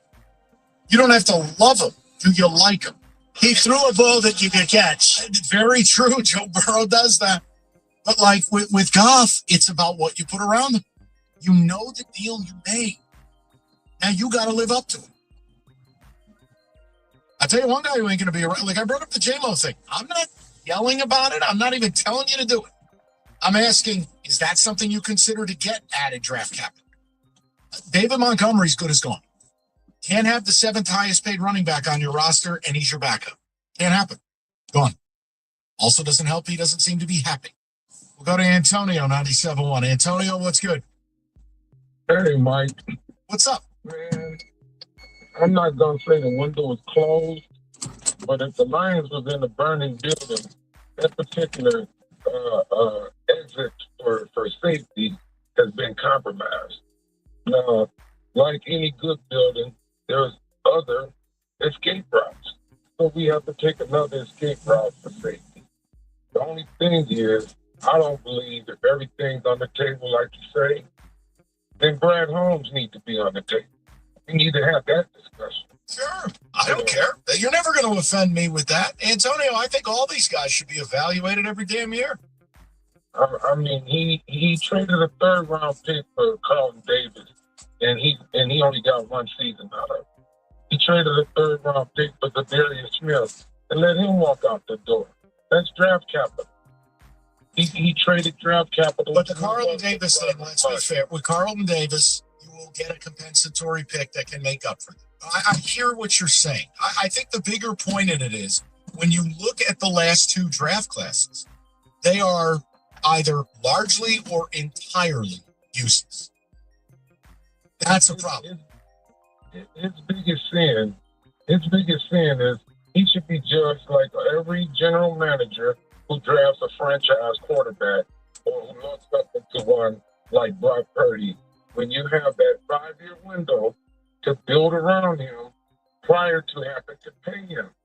Now, although our situation isn't a franchise quarterback, but his penalty for drafting such good players was you have a window before you have to pay them. I agree. And he and we had all this great salary cap situation, and instead of adding on to that quality talent that he drafted, he decided to just pay the players that he drafted. I'll give an example.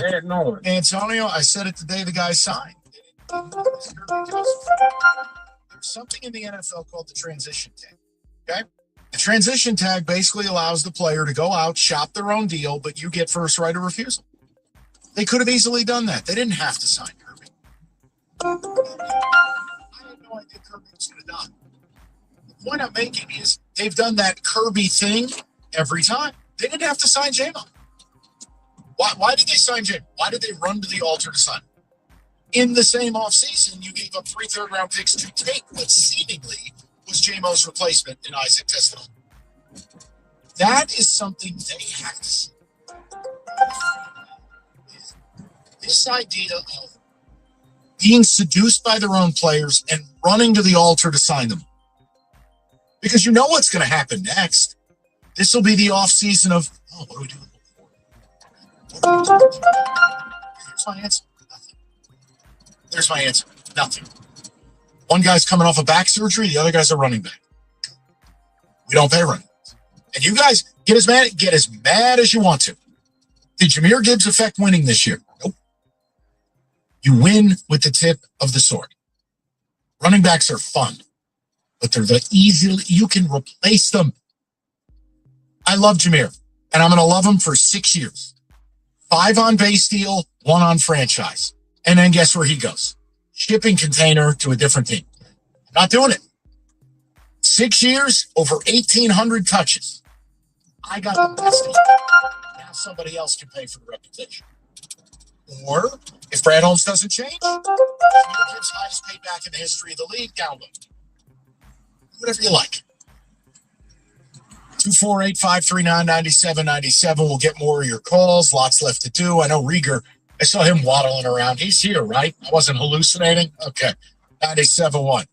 It's Draymond Green, kicking off my 14th NBA season and the new season of my podcast. Trust me, I'm not holding back. Listen to the Draymond Green Show wherever you get your podcast. You could keep daydreaming about McDonald's, or you could order McDelivery and be eating McDonald's. Some things are that easy. At participating McDonald's, delivery prices may be higher than at restaurants. Okay, I think we got everything. Turkey, the potatoes. New iPhone. What is that? A new iPhone and AT&T. You okay? Giving a hint? Good call. Just like getting AT&T's best deal on the all-new iPhone 17 Pro, featuring the ultimate Pro camera system. Learn how new and existing customers can get the new iPhone 17 Pro on us with eligible iPhone trade-in. Any condition. Most expensive plan not required. Requires trade-in of iPhone 14 Pro Max or higher. Excludes iPhone 16e. Terms and restrictions apply. Subject to change. Visit att.com/iPhone for details. This holiday season, we'll help you with your gifts. You and your family can have the full power of America's best 5G network and 4 free 5G phones for just $25 a month per line. Holiday shopping just got easier. Now, when you should get your dog, we can't help you with that. Visit your neighborhood Total Wireless store. Offer ends January 7th, 2026. Subject to device availability. Device taxes and fees may apply. Requires new activation on the Total Base 5G unlimited plan. Port-in and ID verification requirements vary by device. Limit to 4 devices per account. Rankings based on Root Metrics United States Root Score Report, dated first half 2025. Your results may vary. This is attorney David Femininio. Auto accidents happen, and the best way to protect ourselves from an accident is to be educated and informed. That's why we started David's Driving Edge, to provide tips and resources to keep us all safer on the road. If an accident does happen, we are always here to help you. But if we can avoid them to begin with, that's a win for everyone. Make driving your only focus. Put your phone down and just drive. Go to getdavidgetpaid.com/driving edge for more information.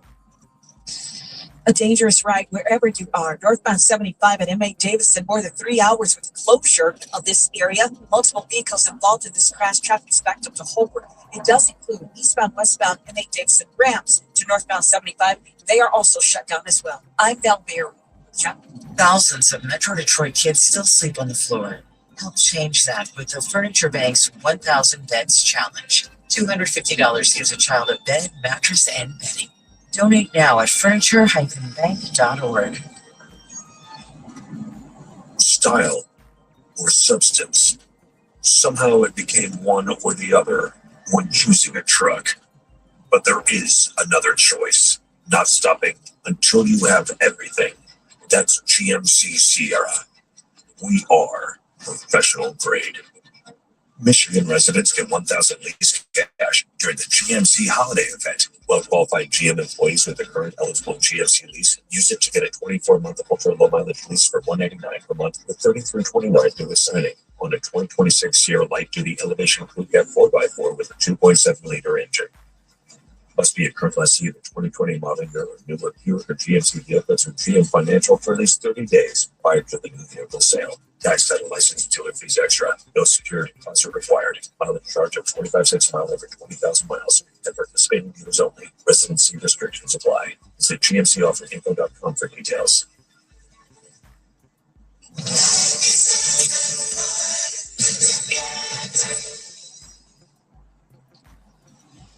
I thought about something over there. So I'm gonna play a little game called Can We Say That? Yes. Now, Mike, typically I would have a can we say that, or Rico would have a can we say that. Today, just an insight to everybody listening. When I walked into the office, I saw Mike, and he just started yelling at me about the Giants. So, I mean, That did not happen. There is no can we say that for this. That I did just not- wanted your opinion. Can we say the Giants are abhorrent bleep holes? Yes. Can we say the entire franchise should be relocated out of my life, possibly to another galaxy? Yes. There's nothing else I can say. I hate them. I absolutely hate Is that how you really feel? It's, yeah. I walked in, I just got assaulted by I lions. said or nothing of the Giants. sort. I complimented your hat. Factually. Next. So this one is for both of you. If you want to jump in, you can. I'm exhausted by this NFL season. I don't know if you guys feel the same way, but all of these games, can we say that, I mean, money aside, because that's clearly what this has always been about, can we say that this season is way too damn long? Are we talking NFL? NFL. Yeah, but just wait till they go to 18 games. And they give you a second bye week. And the Super Bowl will be the last day of February. And more players get injured too, but they don't care. No, but they're going to end, instead of a 53-man roster, it'll be 63. Corbin, I'm telling you, none of the decisions being made have anything to do with the quality of the sport, the long-term interest, what's best for all. It's simply money. Oh, 100%. And I love football as a sport. The NFL as a product. As I've gotten older, I'm beginning to hate it more and more as each season passes. And it's for these reasons. It's egregious that Goodell and his goons will come out and say, hey, injuries are bad, CT, we're putting money into it. And then 2 weeks later, we're going to have a little press conference. We might be thinking about a 20-game season. It's a joke. Well, it is. And also to factor along is, did you know how many different applications you needed to watch football over Christmas? ESPN, CBS, NBC, Fox, Peacock, or what is it? Netflix, Amazon Prime. They may as well put a game on QVC, and your Nona could buy some fake jewelry. It's welcome. Oh, and by the way, Corbin, they're going to expand the playoffs too. Hope everybody's ready. And that actually leads perfectly into the next can we say that I have we gone too far with, and I know you're going to say yes, but have we gone too far with these streaming platforms? Because I feel like America got introduced to it around Christmas time when they realized, oh, my favorite team is on. Which streaming platform? Is it Peacock? Is it Netflix? It's all going to. Listen, it'll end up going full circle the same way that cutting the cord did. Now everyone's coming back to cable. It's just, it's too much of too much.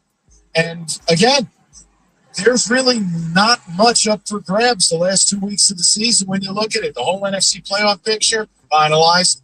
You get a winner-take-all, Baltimore-Pittsburgh. You get a winner-take-all over here in the NFC in a division nobody cares about, Carolina. Other than that, well, what happens when it goes to 8? And that's the problem. It's a joke because with the streaming thing is what I'm getting to, because when you look at some of the games, especially the Thursday night, and obviously that is its own topic, the product might not be as good, but sometimes you get matchups where it's like, this is the only game on, this is the only thing I have to pay attention to. I mean, I can speak from it just by being there. I was at the Broncos-Colts game on Thursday night a couple years ago in Denver, and I'm like, this is what they're putting out. This is their best, primetime spot. It's a joke. You know what's funny is I was during the holidays, I was going back and I was switching from platform to platform to platform to watch different game. And I was like, maybe they should make it so that I can just switch between And then I was like, I think I just reinvented television. You just reinvented cable. Welcome, Kenny. All right, so the MVP conversation is heating up a lot in the media. Drake May, can we say that he is a legitimate MVP candidate and he might win the MVP? Do you know Drake May's middle name? Drake May Bang? Drake Isn't it, surprised you guys don't know this. Isn't it like Julio or something? Jesus? Is it Jesus? It's God. Yes. Oh, Yes, it's got. He's fabulous, but it's Matt Stafford's award to lose. Who are we kidding? Matthew Stafford has had comprehensively the best season. Drake May's making a run at it, but no, again. You play the Jets, the stats don't even. It's Stafford. I agree, and I'm not even saying that because obviously the Rams are my team, and I am currently wearing a Stafford jersey on my body right now. But you summed it up best, Mike. He's having the best season. It is what it is, and I will say, just from a nostalgia standpoint, throwback to when there was 10 quarterbacks having the season that Stafford did about 10 years ago. Now compare the stats, it's abysmal. It is. No, to me, it's his. But Drake May, he'll get one before it's all over. He's a stud. Well, Corbin's jersey is stupid, and so is he. The Eagles offense, can we say will keep them out of the Super Bowl? Oh, who is this? Eagles. Oh, yeah. Wait, how about this? Second game this season, Jalen Hurts does not complete a pass in the second half, and they win. He was 0 of 7 yesterday in the second half, and they win. The offense is going to catch up. The Eagles reminded me kind of like the Lions this year, especially from an offensive standpoint from time to time, where just something seemed off. And more so the Eagles long-term wise, because obviously the Lions have somewhat of stats to back it up. But, the Eagles, I don't trust it at all. I think they get bounced out first round. Can we say no Lamar, no problem versus the Steelers? We saw the Derrick Henry show. Where are you on with that? I'm not ready to say that. People are, which is a little alarming. A lot of people. Maybe too many people. It's still Mike Tomlin at home as an underdog. And I would imagine the reinforcements are about to hit, whether it's TJ Watt or otherwise. I'm not ready to trust the Baltimore Ravens. They've had 17 weeks to build trust. I have none. And you took on a Packer team that had clinched. It didn't have a zillion pieces to their own. You know what? Okay, show me another 36 carries. Go ahead. I agree with you on that. And to even further add to the Packers' point, they're coming off a Christmas Day game with the Lions lose, so they know, all right, we're in the playoffs, kind of kicking your feet up a little bit. Next one here, Ken. How close can we say we are to the conclusion of the Mahomes era? I'm not sounding the alarm bells. I'm just asking questions. Well, when you say, how about this? Their window is closed like the Lions. Now it's about how you reopen the next one. It's going to take an off season or two. I think Mahomes has plenty of good football left, but if I'm the Chiefs, I'm not playing him. And no, I'm not tanking like it's the NBA. I'm just making the point. I want him right. He'll have 4 to 5 really good years left before we start questioning things.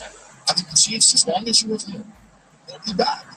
But it's going to take time. And the Lions could be back, but not without serious retooling. I agree. They also have a lot just to figure out with those, like you said, like those next steps. And their main common denominator is they'll have Mahomes. He'll be fine. Rest up all next season. Like hearing these reports that he wants to be ready by week 1 or even beginning of October, it's ridiculous. And even for his sake, you got the 3 rings. And I mean, look at Tom Brady, for crying out loud. He won the rings, kind of had a little bit of a break towards the back end of his career, won all the other ones. So yeah, he'll be fine. Now, after watching the Battle of Two Contenders, Chicago, San Fran, can we say that either of these teams represent an actual Super Bowl threat? No. The Bears can't exist without turnovers. And the Niners don't stop anything. They just bump around. And you're not going to outscore everyone on your way to a Super Bowl. The line is not great. The running game's not great. They just handed to McCaffrey 800 times. So, no, I think they're fun. That was a hell of a good game. Both quarterbacks can extend plays, which makes it even more enjoyable. But no, I don't think either's a real Super Bowl contender. I think they both would get dusted by the Rams. I agree with that. You kind of summed up everything. Sorry about that. No, My bad. My bad. And the last one here, Aaron Rodgers done after this year. Can we say that we are just resigned to another full retirement tour? Aaron Rodgers has to do. He's officially done. He looks more disgusted at his job than the average American is at theirs. He looks like he hates reporting for duty. He's done. He looks miserable on the field. Time for a WWE promo. We are free of the drug man after next week. Yes. It's over. And he's been checked out for years now. He just kind of, today we're talking about arrogance within the Lions. He has arrogance and it's going to die out. Can we not say that every offseason with this guy? It feels like we have this same conversation every single I know. Well, hold up. Here's another conversation we're starting to have. Let me offer you this, just so you're in this last. Ready for this? 2 touchdowns, 5 picks, 4 fumbles, and 7 sacks. That's how your last 2 seasons been. I don't know, man. He's addicted to it. He can't stop. Can't stop, won't stop. That's how I view this guy. No, I'm not talking about Rodgers. I'm talking about Goff and elimination game. Rodgers is eternal. I don't know. I just think he's done. I mean, look what Goff did in the Super Bowl against the Patriots. Nothing. Dial tone. Hey, someone start to wonder his history. And that, my friends, is Can We Say That NFL edition. FanDuel, all custom profit boost tokens every college football playoff game day. That means more chances, more games, favorite dog, totals, parlay, whatever you want. There's more betting markets than FanDuel. Best place to get into the football action all day long. We'll play the games. FanDuel.com/Michigan. It's FanDuel.com/Michigan. College playoff profit boost today. 21 and up. Preston, Michigan. Opt-in is required. Bonus issued is non-withdrawable profit boost. Restrictions apply, including any token expiration of X major amount. See terms, sportsbook.fanduel.com. Gambling problem. Call 1-800-GAMBLER. That's 1-800-GAMBLER. It's football season, and you gotta keep up with the action. Listen in to Pushing the Pile, part of CBS Sports Podcast Network with Mike Brenner, Kyle Long, and now me, JP Acosta, for smart analysis of everything between the lines. With 4 episodes a week, Sunday night recaps, film reviews, power tiers, and weekly previews, you will know ball. Stick with us until one team lifts the bombardment. Follow and listen to Pushing the Pile on the free Odyssey app or wherever you get your podcasts. You could keep daydreaming about McDonald's, or you could order McDelivery and be eating McDonald's. Some things are that easy. At participating McDonald's, delivery prices may be higher than at restaurants. Hockey season is finally here. I got my tickets and a brand new home jersey, and then I see it. My home white jersey is a lot whiter than my smile. Luckily, Brightside Dental has 1-day Zoom whitening. I got right in. Had amazing care. Walked out with teeth white enough for home games. Let's go get 'em, boys. Brightside Dental. No judgment. Just care.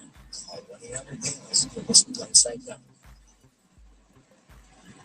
This is Odyssey Sports Minute. Presented by Chumba Casino, your online casino for players, wins, and a chance to score. Must be 21 and over. Terms at ChumbaCasino.com. Only the Raiders and the Blues will win that action. Once again, they've got the inside track with the number 1 team in the draft after this Giants with Max Crosby wants out. The Raiders, 1 step forward, 2 steps back. I'm John Lund.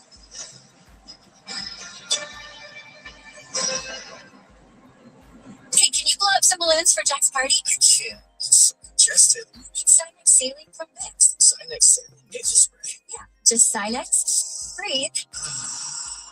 Sinex saline instantly clears everyday congestion associated with colds and year-round allergies with a gentle, ultra-fine mist that's no mess and easy to control. Daddy, we need more balloons. Fun it. Enjoy life's important moments without congestion. Try Sinex saline from Vicks. Just Sinex. Breathe. Use as directed. My name is Whitney Allen. I am a widow. My husband, Ryan, died. He never thought in a million years I'd have to use life insurance. The unexpected happened. With Ethos, it is so fast and easy. It's 100% online. You can get a quote in seconds, apply in minutes, and get same-day coverage. No medical exams, and you can get up to $3 million worth of coverage through Ethos. Get your free quote at ethos.com/game. That's ethos.com/game. Time spent on application may vary. Online health questions required. It's 4 a.m. Monday, and you're literally sucking baby snot through a tube because she's congested. Man, that's love. And if you love her that much, love her enough to make sure she's buckled in the right car seat. To make sure your child's in the right seat for their age and size, visit nhtsa.gov/the right seat. Show them you love them. Keep them safe. Visit nhtsa.gov/the right seat. Brought to you by the National Highway Traffic Safety Administration and the Ad Council. Hey everyone, I'm Josh Radner, and I am so excited to tell you about How We Made Your Mother, a rewatch podcast looking back at How I Met Your Mother. And I'm here with Craig Thomas, who co-created the show along with Carter Bays. Hi, Craig. Hey, Josh. Somehow it has been 20 years since the show premiered. That's, I'm going to check the math on that. 10 years since it went off the air. And we thought that made this a perfect time to look back, see what the hell we did, and why the show still seems to resonate with fans around the world today. Follow and listen to How We Made Your Mother wherever you get your podcasts. You know what they say. Early bird gets the ultimate vacation home. Book early and save over $530 on a week-long stay with Verbo. Because early gets you closer to the action. Whether it's waves lapping at the shore or snoozing in a hammock that overlooks, well, whatever you want it to. So you can all enjoy the payoff come summer with Verbo's early booking deals. Rise and shine. Average savings $550. Select homes only. Minimum 7-day stay required. The Valenti and Rico Show is presented by Femininio Law. Go to GetDavidGetPaid.com.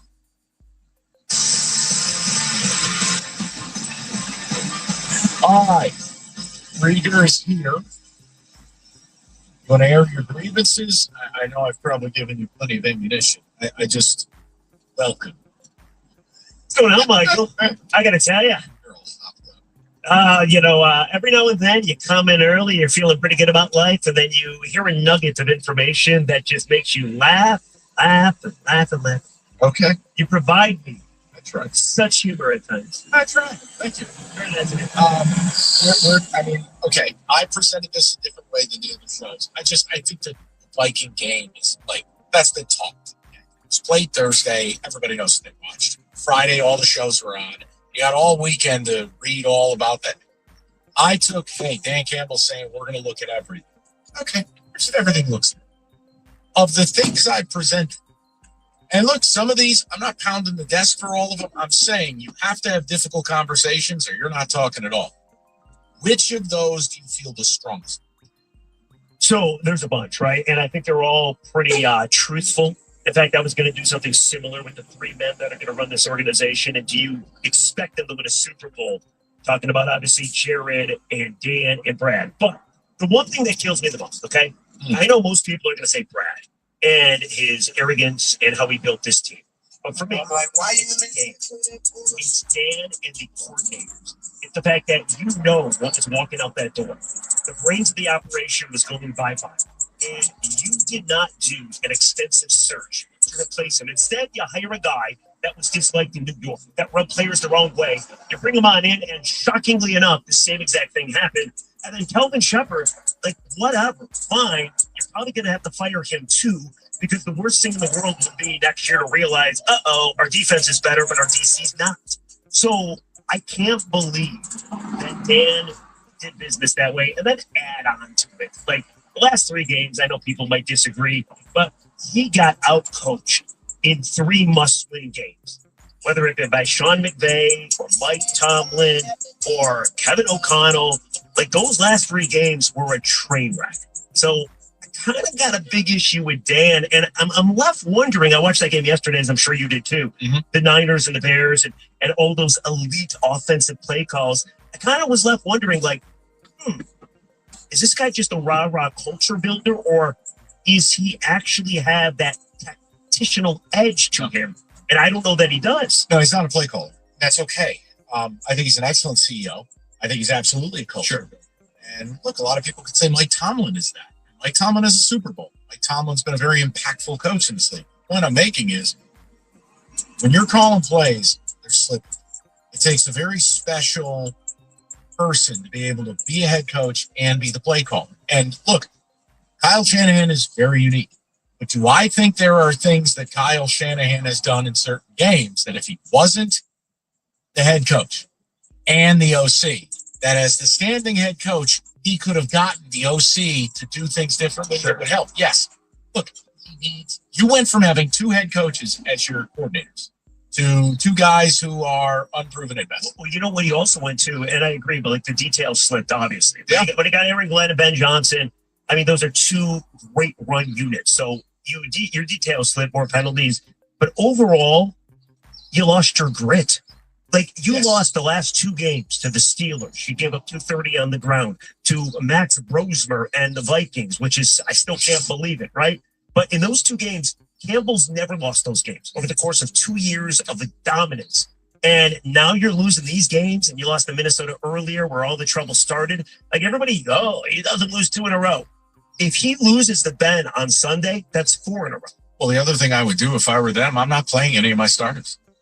I'm not playing. I'm not playing. He disagrees with you. He already said he's going. Well, good. He can do whatever he wants. So you know what? Maybe he'll have another star blow his Achilles out. All this pride crap, let it go. You know what I want now? The highest pick I can get. No, there's nothing to prove. Like, go ahead, put Amon-Ra out there on a nice cold day and have him blow out. Yeah, it questionable, by the way. Exactly. I wouldn't do it. I wouldn't play Goff. I wouldn't play. Look, you have plenty of reason not to play these guys. A lot of these guys are already scheduled for surgical procedures in the offseason. Are you kidding me? Ask any former player. There's the offseason and surgery season. I'm not playing any of these guys. They should go, get drilled, and let's get on with it. And then hope the right teams win, and maybe we move up as high as pick 12 or 13 in the draft. What? I'm being deathly serious. No, but obviously the Bears have motivation because if they win, they get the Packers. And no Michael Parsons. If they lose somehow, if the Lions go in there and somehow win, then it's the Rams that come to town. Right. I'm just making I hear you. And again, like the Goff stuff, not pounding the desk. I'm trying to explain to people, like, a real conversation is you saw how the Packers handled things. Why would you not handle it the same way? Very simple. If you have the opportunity to take a quarterback, don't restructure Goff and give yourself, as the Tigers like to say, optionality. Yes. Why not do it? Yeah. Like, these are they're going to have a very difficult offseason. And I think there's going to be certain people in the media in this town that are going to have a very difficult offseason because this is not going to be slap and tickle. Now, every day there's going to be another question about what can they do, what should they do. But the other thing is, how much money do they actually have to do anything? Well, because Brad, of course, signed all his own guys. And then there's a problem there, too. You have your core, but your core was very less effective than it was the year before. I heard you make a great point. Great point, Michael. Best point of the day. You said, to the people that don't realize, Taylor Decker had a much better season the other day. So I agree with you. I agree. Panay was not Panay. Now, was that injury ankle related? A lot. Or was that just, I don't know. The point is, Taylor Decker, I believe Taylor Decker's going to retire. I believe Glasgow going to retire. You got to rebuild both lines of scrimmage. You don't have a ton of cap space. You don't have a ton of picks. And you got to rebuild both lines of scrimmage and probably hire 2 new coordinators. That's why I've sold you on next year being a little bit of a pivot. And your boy Bob Muhammad is a free agent. That's going to get paid by somebody. Is it going to be you? Honestly, the way Brad does business, he'll probably make more money than Michael Parsons. Minty fresh Bob Muhammad, 46 a year. The way this team operates. So what's your angle? What's the hook? I got the 3 leaders. Would you agree with this? I have Brad. I have Dan. I have Jared. I'm going to go over the things they failed at. I mean, flat out. The things they failed at. And then I'm curious, are you convinced as a Lions fan that these 3 men can win you a Super Bowl? Or no? Because at this point, it seems very hard to believe that they're going to be able to get this thing back on track anytime soon. And whether it's, as you guys talk about, just throwaway year to try to figure things out. Not a throwaway year, just a year that you have to reset some things. They could still be a playoff team. They could, but you have to see what's going to be the toughest thing. The offensive line. Where's your center coming from? Okay. Yeah, where's your left tackle coming I had a from? guy call in earlier and go, it's simple. We'll just sign Tyler Linderbaum. And I'm going, okay, so you're going to pay a center $20 million a year. Where's that money coming from? Well, if Decker retires, that's probably 17. But I get know what you're saying. You can't just have the highest paid player at every position all the time. Well, the other thing, too, is when Brad talks next week, I can't wait to ask him. Oh, we're going to be playing dress up? We're going to be having some receipts, perhaps? Maybe a villain sweatshirt? There's going to be no receipts, I wouldn't think. Maybe he'll be in one of his jerseys. That all needs to stop, he was too. a Blazer. But anyway, what really happened with Frank? Were they duped by Frank?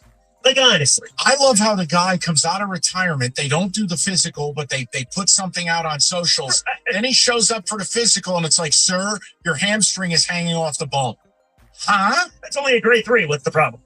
No, but see, this is the thing, Mike. People listening right now compared to other day parts are like, gosh, those guys are very negative. But when you have Super Bowl aspirations, when you totally tank the back half of the season, when you have a 3-game winning streak and you lose 2 games to god-awful, pathetic teams that if you beat, you'd be playing for a division on Sunday. then I don't think you can be negative enough. I really don't. No, because this was it's a not colossal failure. It's not about positive or negative. It's are you talking realistic or are you doing slap and tickle? That's it. This is a disgusting season. They fell woefully short. There are fundamental issues with this franchise. They got a lot of decisions to make. If you don't like that, I don't know. Talk about the weather. Weather's a bitch out there. You be careful. You be careful. You have 4-wheel drive. I'm worried about your commute. Are you 4 hours? So we have 1 hour.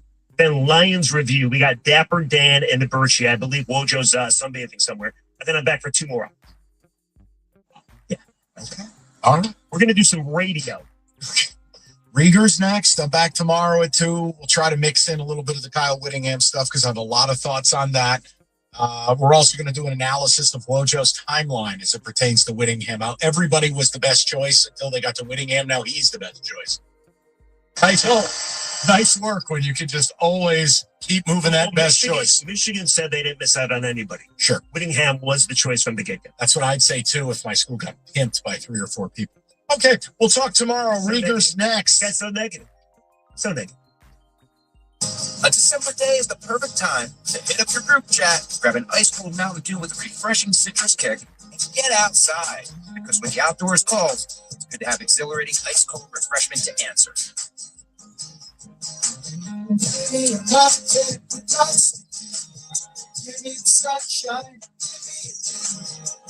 Something simple and true. To the Dew. I'm Kristen Press, and I'm Tobin Heath.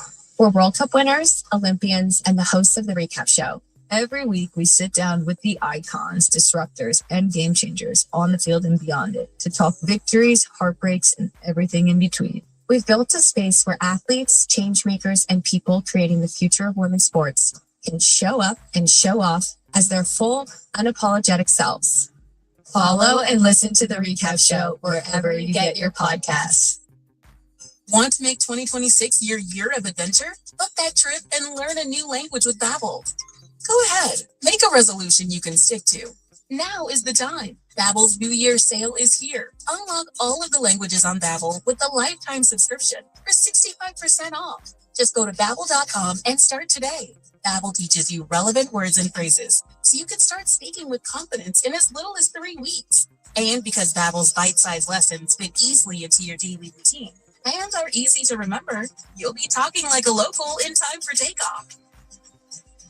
Dive into the world of language learning content with Babbel's videos, podcasts, and stories from around the world, full of culture bites and language learning tips. Turn your daydream into a destination this year with Babbel.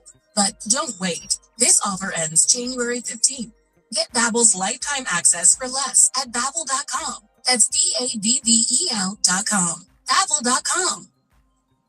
All the music, All the sports, all the news, and all the podcasts. Odyssey. Still a dangerous situation out on the roadway. Slowing down is really going to help. I'm watching the accident spin out along southbound I-275 at Eureka. Left shoulder is blocked. Westbound I-94 at Shook. Got an accident there as well. I'm Val Berry with traffic.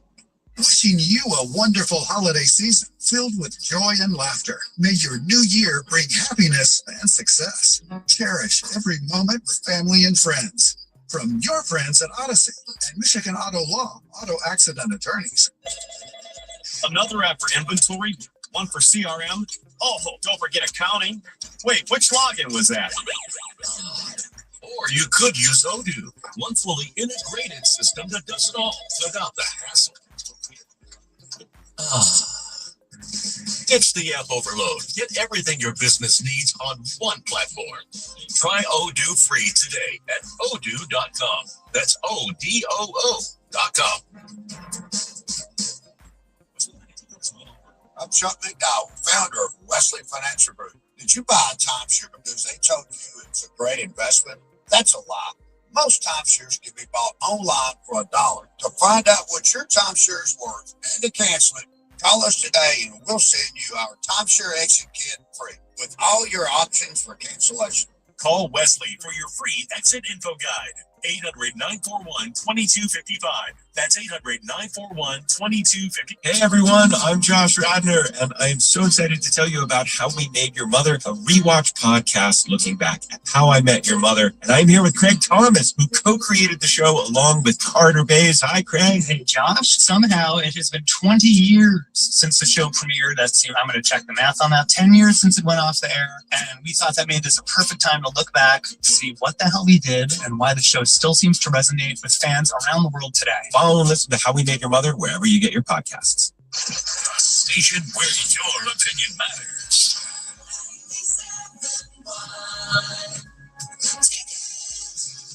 WXYT FM and WXYT HD1 Detroit. An Odyssey Sports Station. Sports headlines from the Planet Fitness Studio. This is 97.1 The Ticket. The first NBA All-Star voting returns has been released. Kate Cunningham comes in fourth behind Jalen Brunson, Tyrese Maxey, and Giannis. Luka Doncic and Jokic are 1 and 2 in the West. The Pistons back on the floor tomorrow against the Lakers. Michigan State basketball checks into play tonight, 11-1. Look for their 7 p.m. home tilt against Cornell. Michigan will also host McNeese at 7. Tournament team from last season. They ranked 46th in the net rankings. Michigan quarterback Davis Warren, who has missed the entire season with an injury, confirmed to the media today he plans to enter the transfer portal. New coach Kyle Whittingham said he would start meeting with players individually tonight. Marcus Freeman is staying at Notre Dame after a restructured deal has him with some of the high now. He informed multiple NFL teams of his intent today to stay, per Sports Illustrated. The Lions say that Amon-Ra St. Brown is day-to-day at this point. Dan Campbell was also asked the future of Tate Ratledge in his position. It's a good question. I know that we felt like he could be a center, and that's not off the table. We've watched him at guard. He played right guard in college. He's a good athlete. He's a big man. He can move. We'll find out. We'll find out. Depending on what Graham's status is, would you give him a look at center this week? Could that be in the mix at all there? I don't see that. Topgolf in Auburn Hills currently closed after their netting was ripped down by the winter storm. At the Cornwall Health Sports Desk, I'm Jeremy Otto from Oregon at 97.1 The Ticket or Odyssey.com. From the Jamie Samuelson Studio, Wojo and Rieger on 97.1. Well, hello, everybody. Happy New Year. Happy New Year. Happy New Year. Wojo's not here. Sorry, I'm trying to sound like I did a really bad job of that. I think Wojo is sunbathing somewhere, probably in Florida, having a good time. I got to believe it's 6:01. He's probably hammered by now. Wojo will be back next week. It's me, Jeff, up until Lions review, and then we come back at 8 o'clock. Everybody good with that? Wonderful. Let's get into it, shall we? Because this is unbelievable, to tell you the truth. I'm looking at the text. I turn on the machine. The first text fires at me. It says, great! Bunch of exclamations. Rieger's back. And I'm like, wow, what a positive welcome. And then they go on to say, the brains of the operation, Ben Johnson, can we freaking stop? And he's like, apparently the Bears added a great offensive line. Tooney and Trapilo and Jonah Jackson. So that's why the Bears are so good, despite the fact that they have offensive line injuries, and I think they've had like 17 different offensive line combinations, but whatever. Yeah, don't give any credit to Ben Johnson because it hurts your feelings, right? Because it's truth, and I understand you probably let the better coach get away. Anyway, let's just get into it, shall we? Because I am of the belief that this season was a disaster, as I think you are of the belief as well. Bad season, to put it simplistically. And the way I see it is there's 3 men that you can blame. I don't know the segment of blame you want to give each guy. And then I have an overriding question at the end of my spiel.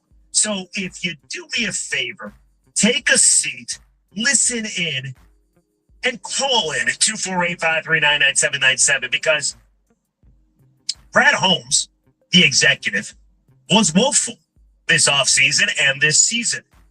Dan Campbell, the head coach, was the same. You could probably say the same. And then Jared Goff, for all of the defenders saying, wow, Jared, one of the best seasons of his life. And look how many times he got sacked. The last 3 games, Jared Goff was simply not good enough. And if you go by each man, I'm curious which one you blame the most. Of the things they did this season, which one rubs you the wrong way the most? And then I have a question at the end that I think you need to hear what I have to say first to answer. So let's just start with Brad, for instance. Brad Holmes did a bad job. Did he get duped by the Frank Ragnow situation, or did he just mishandle it? If I knew Frank Ragnow might retire with that turf toe, why didn't he know Frank Ragnow might retire with that turf toe? He also refused because the fans begged him to do anything about that defensive line. Davenport came back, Onzarike, Pascal. I know Mike's guy, Bob Muhammad, had a nice season. And I know a lot of people are going to be like, but the Lions were really good as a sack team because they were top 6 in total sacks as a defense. But then I see this stat from Next Gen Stats. Detroit Lions do not have one single defender in the top 20 of fast sacks. Number 20 came in at 2.66 seconds. So they got a lot of their sacks against some bad offensive lines. And let's just be honest, some bad offenses. Do you know how many sacks they had against Green Bay, a playoff team, the 7th seed this year in 2 games? They had 0 sacks. They had a couple against the Rams. So a part of the team that a lot of people wanted bolstered by the executive, he didn't do. And he just didn't do it. It's almost like he mocked you while not doing it. And that's even before you get to the question, is he still good at drafting? And I know that sounds like this sacrilegious thing to say, but over the last 2 years, Jeff Gussman, feel free, you can answer this question. What's his best draft prospect over the last 2 years? Like, is it Mahogany? Is it Tate Ratledge? Is it Syrian Arnold? He knocked it out of the park the first 3 years. The last 2 years, unfortunately, things have evened out and he hasn't drafted all that well. So you're saying post 2023? The last 2 years, yes. I would have to say it's either, man, there's not a lot of good players. Here, let me just help you. Not good enough.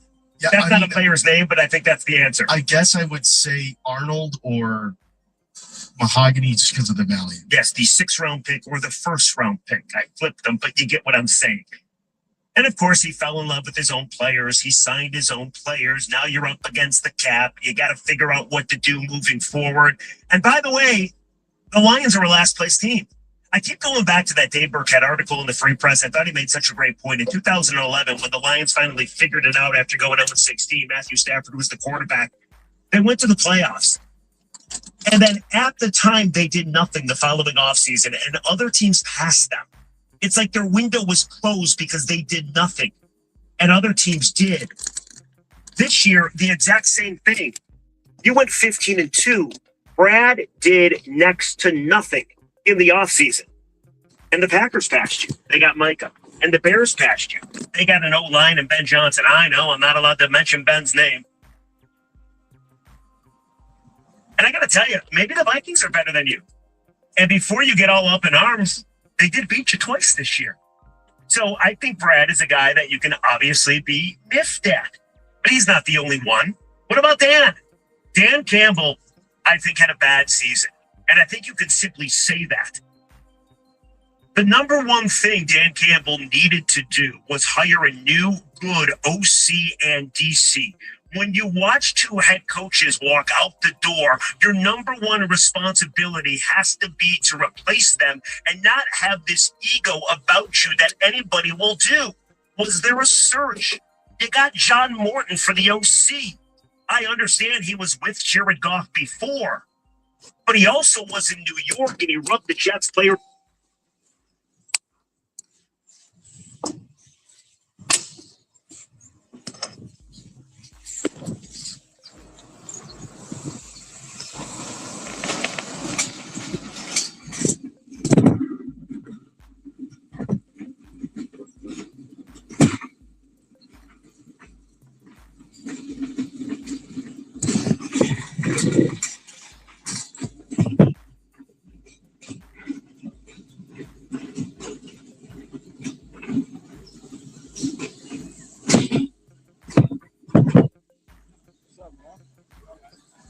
Same to you, man. was good. Great. I was off. I rested.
Excuse me.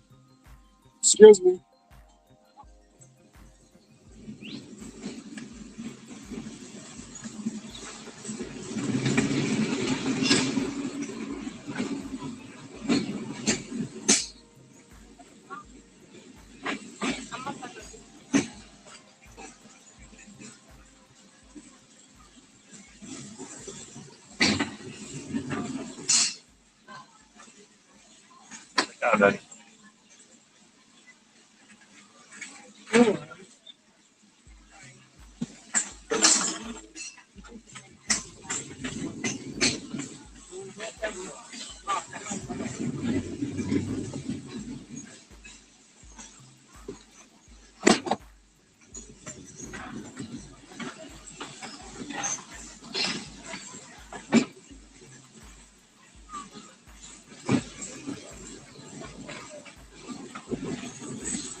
Bonbon quest. No. No. Okay. Bonbon. That's like everyone.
Great dog.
Keep them football.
Yeah.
Spicy.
I never tried it.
back.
Jumpy.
Not bad.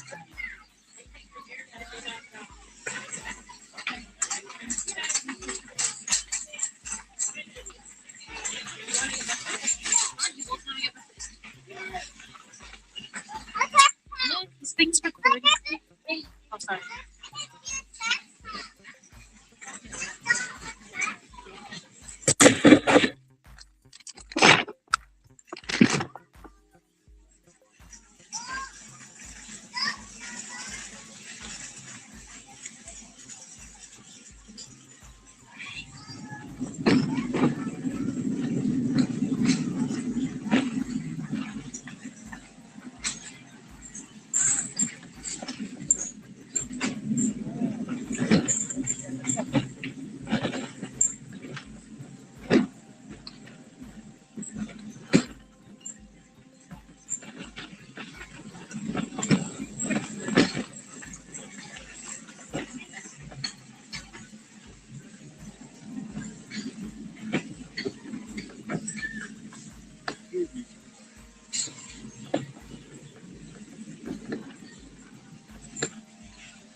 Next tile.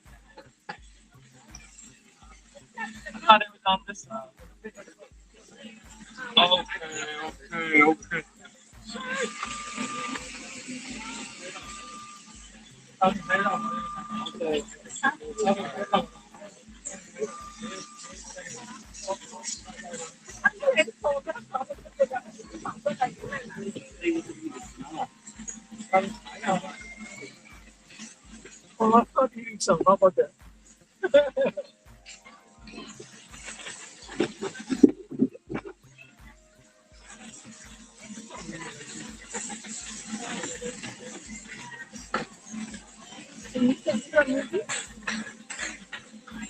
Because when you can, there's music, another musical, but one that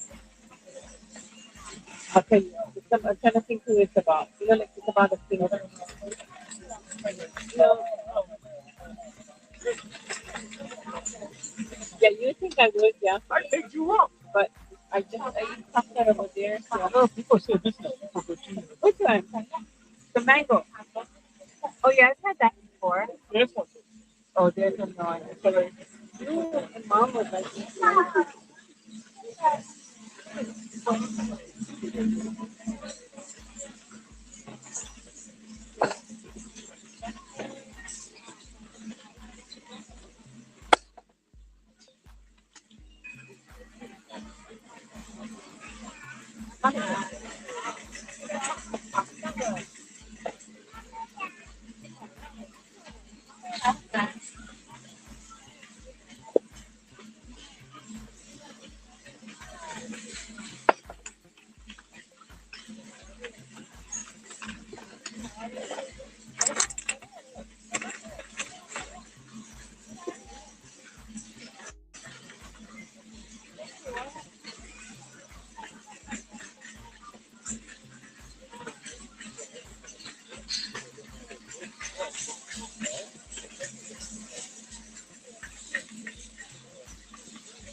mango, right? Yes.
Yeah.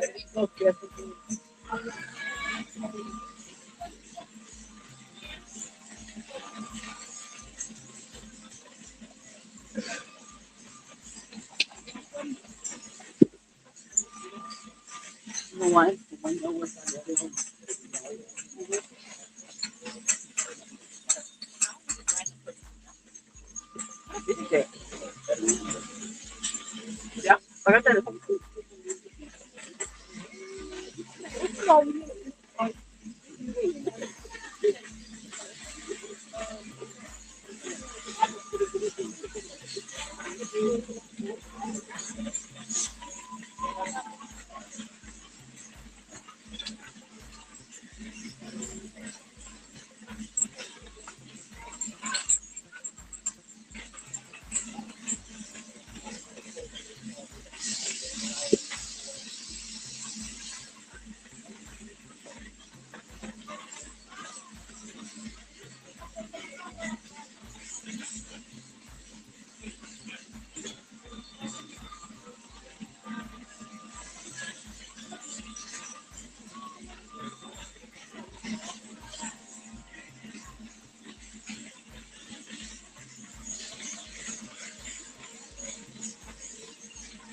see what the shoulder, the lower, no, no, not.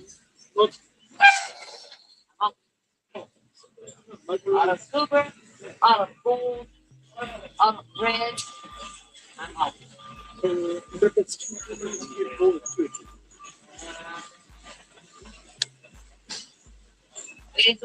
Yeah, I want that. Yeah.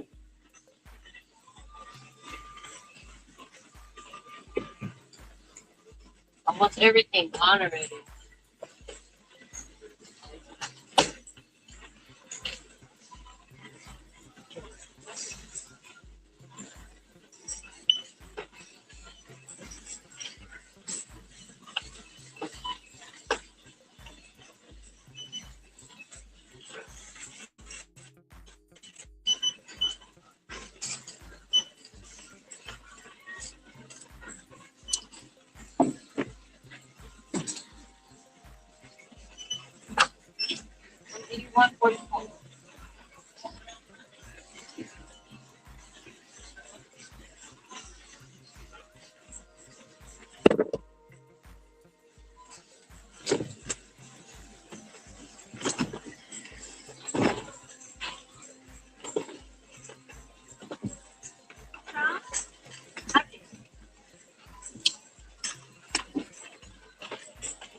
The pendant with the top pink guy.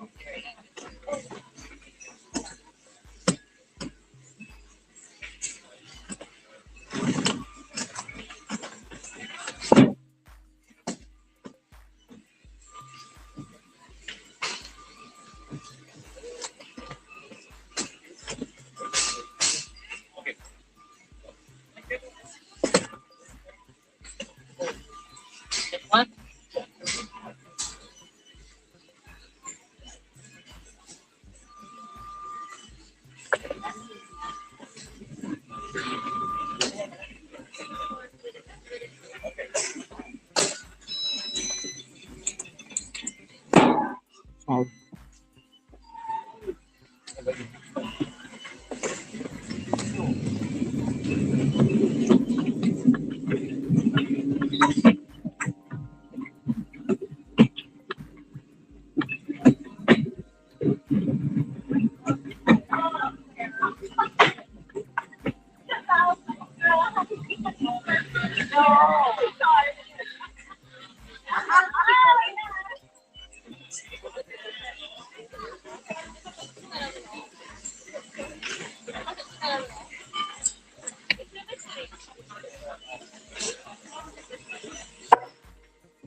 We have.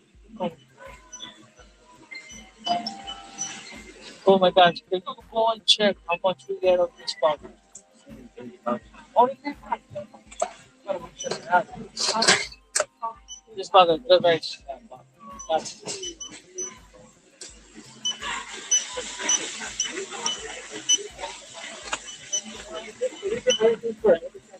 Just have one.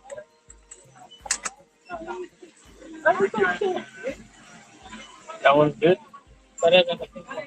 Really? Yeah, so you know how when you make rice after the spot. It's just like that.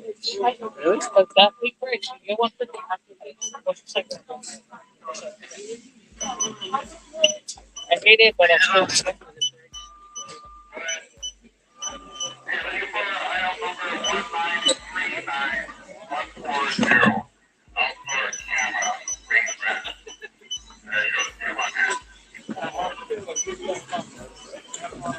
yeah. Oh my god. Mine is already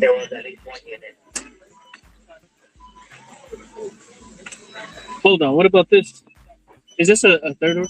Yeah. Okay. Sorry. This whole thing. The rest never happened. I totally forgot. I was too busy thinking of my rice. But we rarely have it. When we get it, it's gone. Hey, don't touch me. Empty. Empty.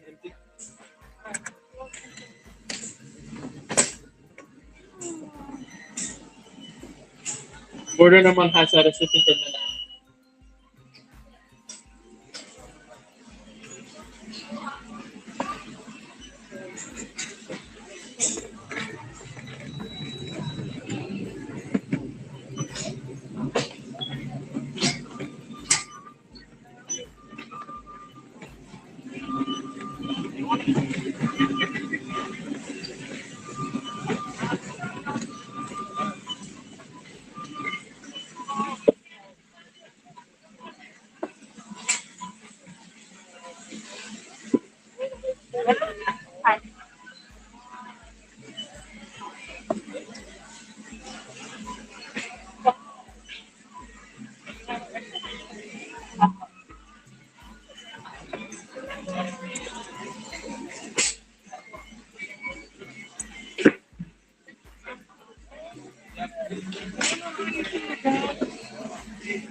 What up, Energy? What's good with you? Just out here trying to get it right now. Out here trying to get it. You working today?